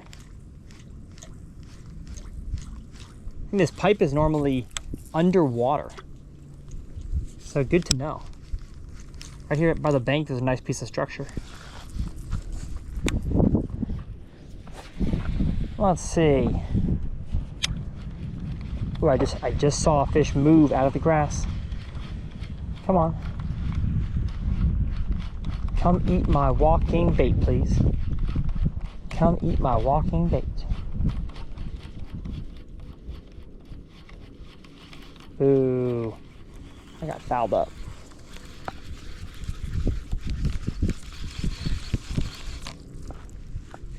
Well, looking back at the Sony cam, I'm not seeing a whole lot of beeping going on here. Where did the beep-a-deeps go?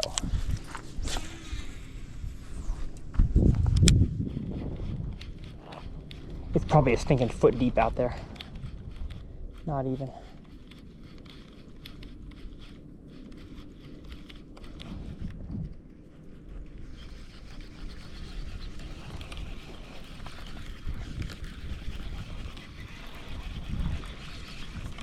Yeah, my confidence is still low. Oh, but I love seeing good, like, bright green hydrilla. Man, do I love seeing that. That's the good stuff. That is the good stuff. Oh, man. Come on. There we go. Make a cast over there.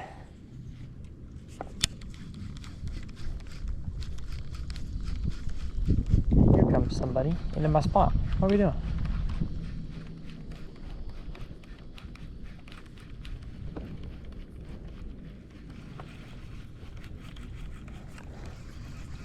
All right. Find out how this guy did.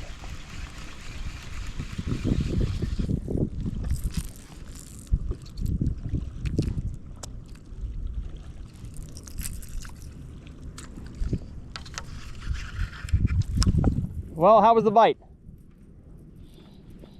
A grind. A grind, dang. I got one real nice one, but Okay. I prefer 4 to 5 real nice ones. Yeah, that's true. Don't we all? I already know it's a bigger fish than whatever my dumb friends caught earlier. Oh, nice. There you go.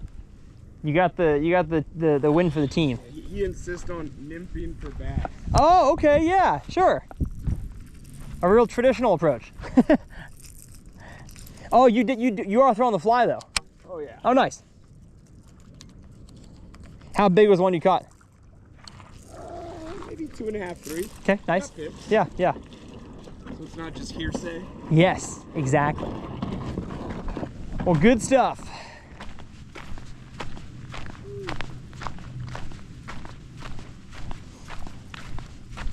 Well, local bass angler on the fly rod. Check, check, check, check, check. Linking the things up here at the end. Hello, hello. Here we go, link, link.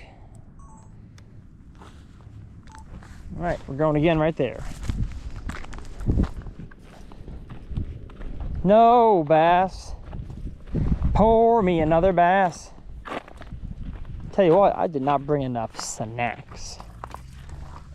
No, I didn't.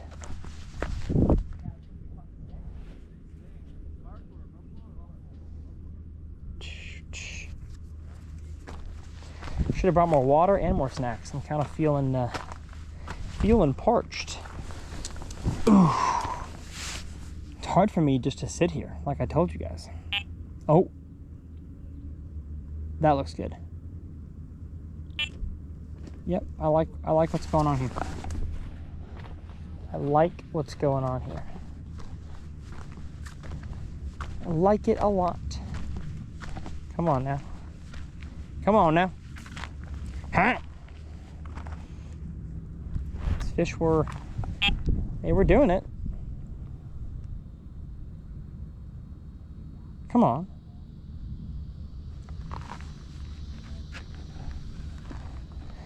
Boo. Boo, boo, boo, boo.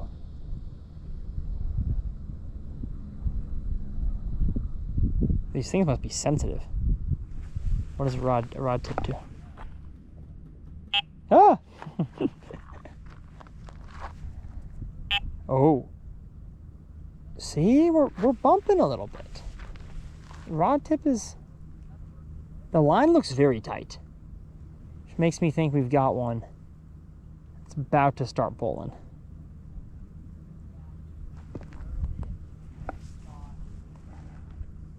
Come on, big boy.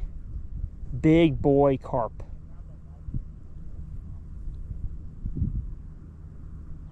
I've got a feeling it's about to start running. What a waiting game.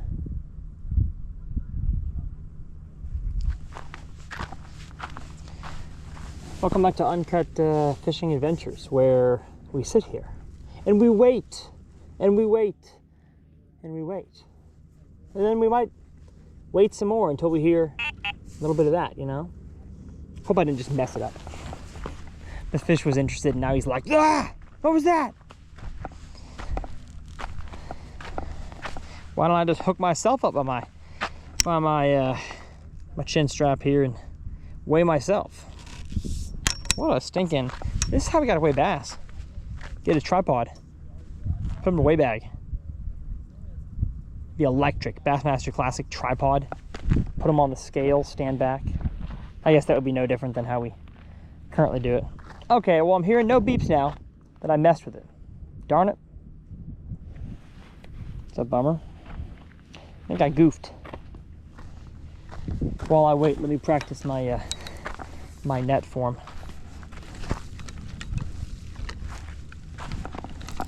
Other hand. That's it. That's how we do it. We've got a net on each side of the rods. Seems superfluous.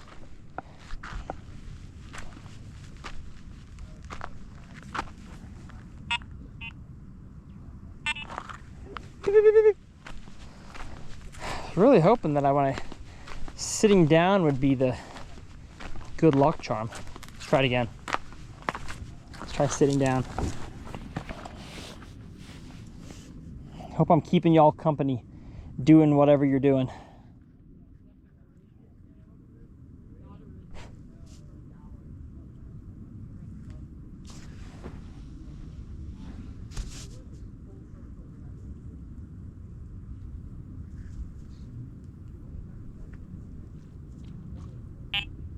Oh my goodness, you gotta be kidding me. That's amazing. That's amazing. As I sit down. As I sit down. Come on now.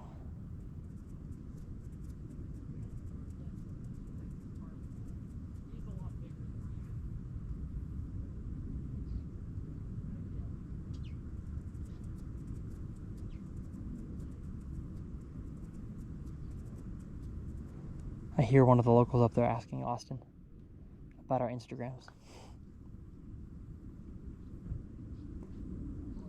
Here, I got a bite from sitting down. I'm gonna stand up and like reset the system and then sit down again. Maybe then I'll get a nibble. Maybe not. All right, well.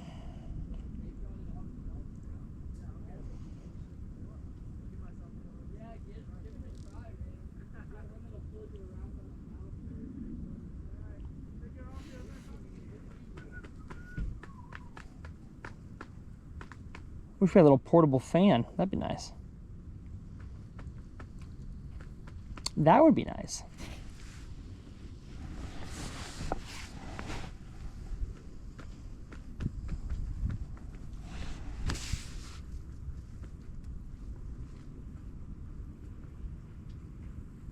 chit-chatting with the locals? He had an absolute giant What? bass. Really? A picture of. Dang. He said he caught it on that point where those power lines are right Yeah, across. yeah. It was at least 7. On the other side of the lake? Yeah, he didn't have a scale, but Okay. it was like a 24-inch long fish. It was Dang, huge. heck yeah. It could have been bigger than that. What did he catch it on? He said top water. Top water. So I'm guessing walking bait or Walking something me a like frog. that. Dang. He said they came up real good schooling and he threw in the middle of them and she just smoked it. Oh, dang. That's fun. We've had some beeps here and there. Yeah, they're moving around again. Seems like another school of fish pushed back in. Gotcha. So they travel in schools just like every other fish does. Yes, they do. I think the big ones are solitary. Okay. I think like those over 50 pounds, they're either gonna be in a group of 2 or 3 or they're gonna just be by themselves. Gotcha. Makes sense. But I've seen them out here like going out in the boat fishing for them. Mm-hmm. I don't really bring the fish to me. I more go and find where there's a big school of them and then I fish for them. Yep. And I found groups where you couldn't see anything on either side of the boat on the side scan. It's just blocked out completely. Wow. Just 100% fish. That's It crazy. just looks white. Uh-huh. There's so many of them. Do they bite pretty quick when you get in those areas? Surprisingly, no. Okay.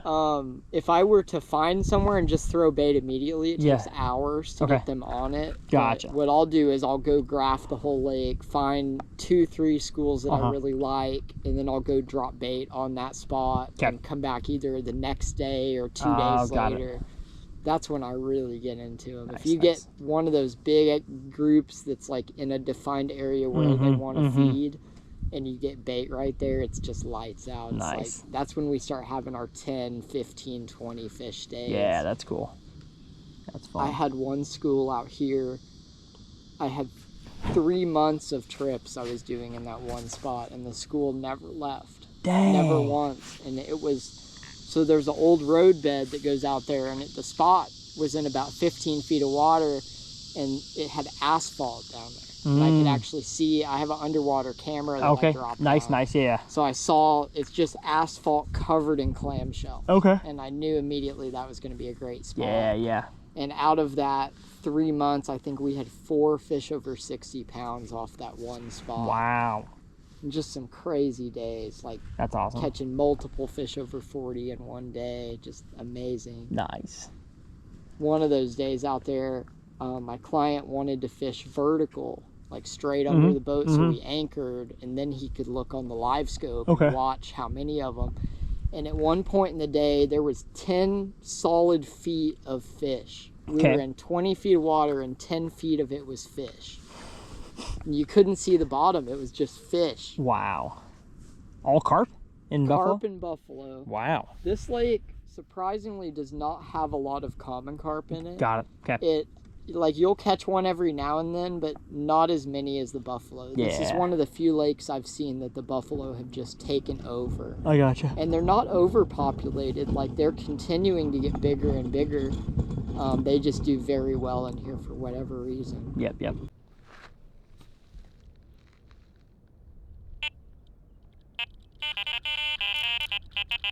Ah, just kidding. Got y'all.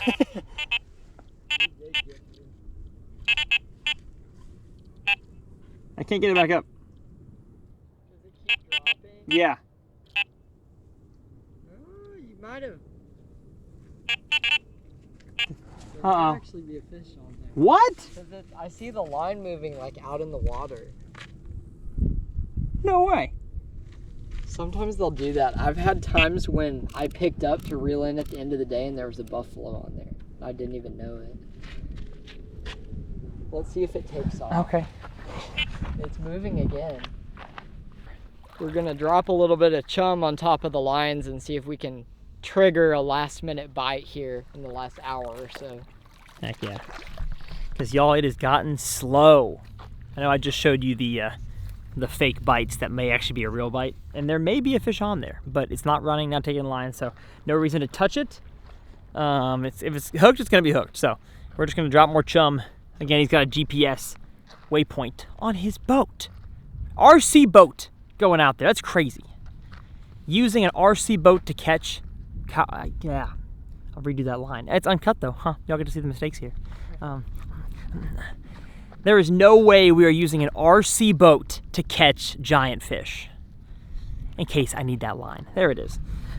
Yeah, we put a bunch of corn chum in there. Corn chowder. Can't believe the nasty stuff y'all gotta use. That's right. To catch these fish. And it's all like readily available stuff. Oh yeah. It's not like we're tracking down some super stinky, like random flavor. We're using like Kool-Aid and Jello and stuff in the corn. So I can't believe Kool-Aid is used. That's nuts. yeah. Actually, in that bucket of pack bait that I'm using today, I put grape Kool-Aid in there. In which bucket? In this bucket. That's why it's kind of purple a little bit. Yeah, there's grape Kool-Aid in there. Next fish I catch. Oh yeah! Oh, yeah.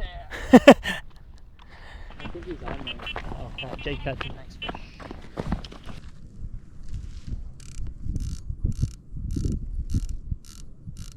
It was pretty slack. Uh-oh. Still slack.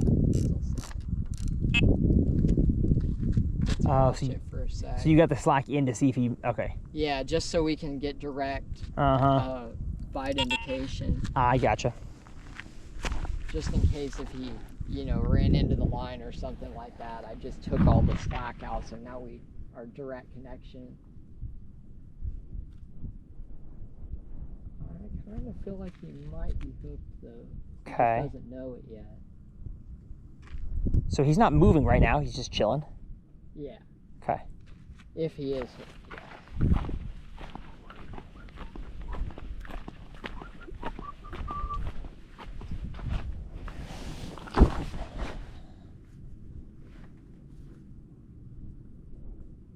Oh, that got me feeling good. Come on. Yeah.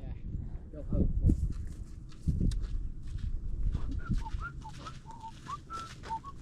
This is that time of day where usually if we get one, it's going to be one of those 40, 50 pounders. Nice, okay.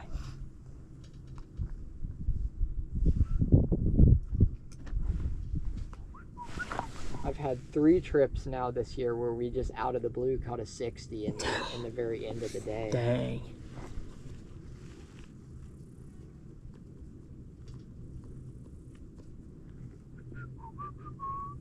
You seen that Mexican guy on TikTok live that catches catfish all night?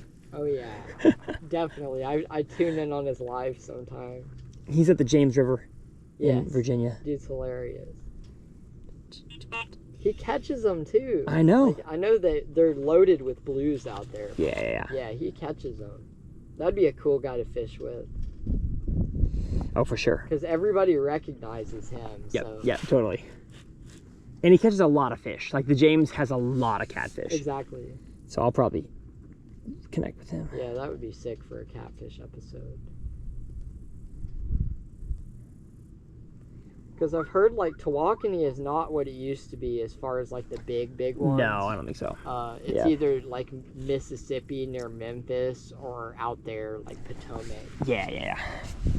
In any of those tidal rivers down there.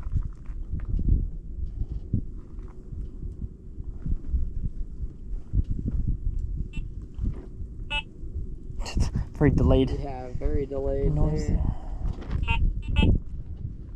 At this lake, we get all kinds of weird connection problems sometimes. Okay. So the alarms will do weird stuff. The bait boat will do weird stuff. I was surprised that you were able to use your drone without any interference at all. Because the airport? Yes. Yeah. Some days I have guys show up with drones and they'll put it 5 feet in the air and it'll just lock right there and they won't be able to move it. From what I can understand, they are putting more of the, what's the word I'm looking for? Responsibility and the liability on the drone operator. Oh, great. That way, DJI can't say, sue us. Yeah. They can say, hey, sue this person individually. That's crazy. I'm fine with that. Yeah, I guess so. You just have to be sensible about the way you operate. Not flying it into people's cars or planes or windows. Yep.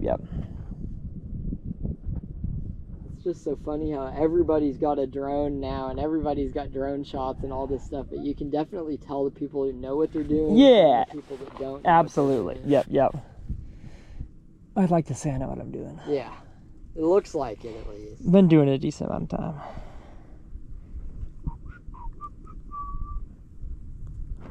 I've seen 3 drone crashes on guided trips. Okay. And none of them were like fatal crashes. Yeah, yeah.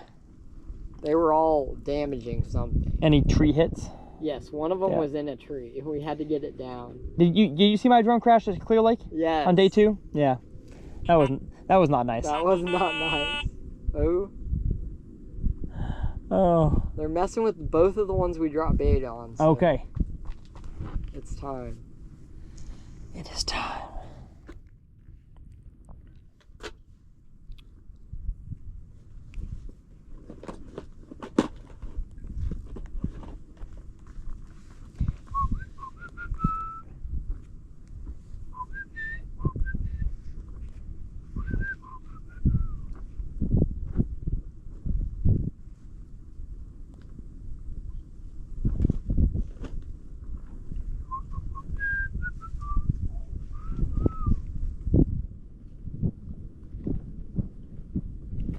Come on, fish. What are we doing? What are we doing, brother? Come on. I got all excited.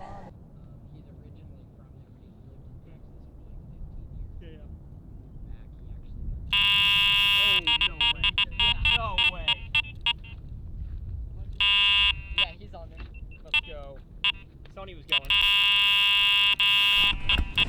Oh, that's what I'm talking about, baby. Last minute heroics. And we've got a fish on. Tripod up. Grab the rod. Literally, we're like 4 minutes over the time that I should have stayed. Uh-oh, uh-oh. No, no, no. There we go. Gotta get it off the handle.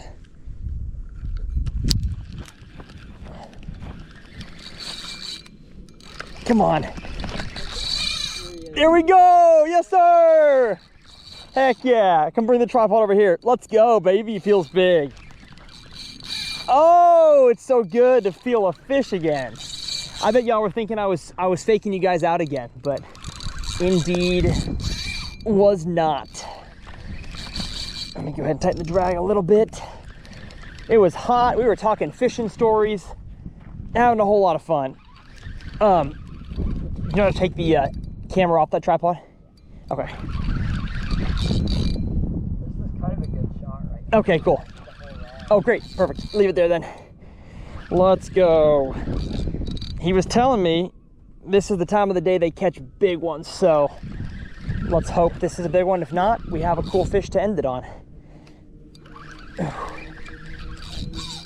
Come on, Mr. 200 yards away. Looks like the chum worked, my friend. Come on. Get in here. Oh. Yes, sir. Man, I almost want to, I was going to say jump off the dock. Sadly, there's no dock to jump off of right now. A very slimy jump. A very slimy jump. Uh-oh, do I have one of the other rods? Yeah, I must. See if it's under it or over it. I think I'm over it.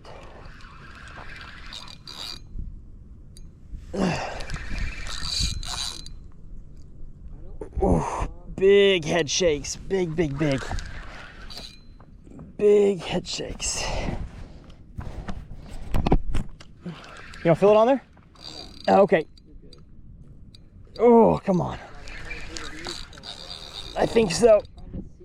Gosh, I mean, it's like big head shake, head shake, head shake. You got a bigger one here. You think so? Yeah, okay. I hope it's bigger. Judging by the bend in your rod, there's a lot more like deep of a bend. I mean, not many of them have done that during the fight. Come on, baby. So now he woke up. Yeah, now he woke up. Now he's like, oh, we're fighting. We're fighting now. Ooh. Come on. You flip that tab down or out and then down at the same time. There's a small tab that goes down. There we go. Oh, man. Out here with Texas Carp Guide, right? Yes. Texas Carp. Give me a fist bump. Come on, don't let me hanging. Catching big old buffaloes.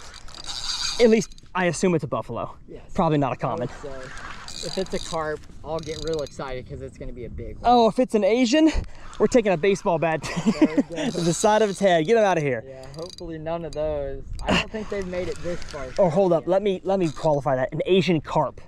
That was. I could have been taken out of context. Oh, we got a big one. Come on, come. Oh no, I saw a line move. I saw a line move. I don't want to get snagged. Come this way, come on. I don't think it's any bigger. I think it just has more gusto to him. Under this line. Okay. Come on, come on. You're big. Not huge, but man, is that fun. Come on now. Come on now. Yes, sir. Oh, Austin's going to get the net. I tuckered you out, my friend. Get yourself in this net. Yes. So sick. Smallmouth buffalo, baby. Come get the camera. That was dope. Thank you, my friend. Let's go. Oh, that one's a really cool color. Almost gold. It's got some gold to that one. That's awesome. Yes, sir. Plop him on in there. Said it's dense? Yeah. Nice. Heck yeah. Oh man, that's a pretty color. My shadow's in the way. It's got some like gold brown to him. Oh, that's dope. That's cool. All right, what do we got? 22.3, another low 20s, nice. But a cool fish. Yeah, very cool fish. Heck yeah. Gonna put her back in there. One more time, folks. Holding the fish like this is just so cool. Get my hands wet a little bit. All right, girl.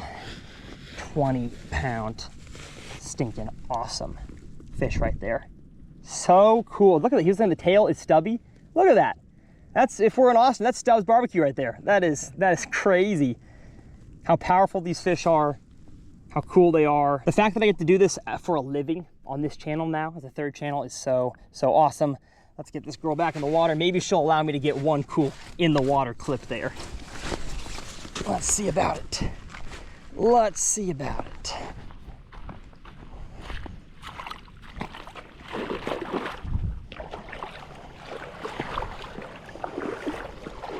All right. Lay her in the water. Down on a knee if I can. Yep, we're good. All right, big girl. Yes, ma'am. Get low with me here to the water. So stinking cool. What a pleasure it is to catch these fish. Big thanks to Austin. Big thanks to y'all for watching. Gonna get her through the hole here, back out to deep water. Man, do I appreciate you guys. What an epic journey this is. Thanks for watching episode 2 of Uncut Fishing Adventures. If you want to watch episode 1, big ol' alligator gar, it'll be clickable over here in this corner. And when I drop a third episode, as of right now, I have no idea what species it'll be, but it'll be linked over on this side. For now, though, it's the Uncut Bass Fishing channel. My name is Tyler, and we'll see y'all next time right here on Uncut Adventures.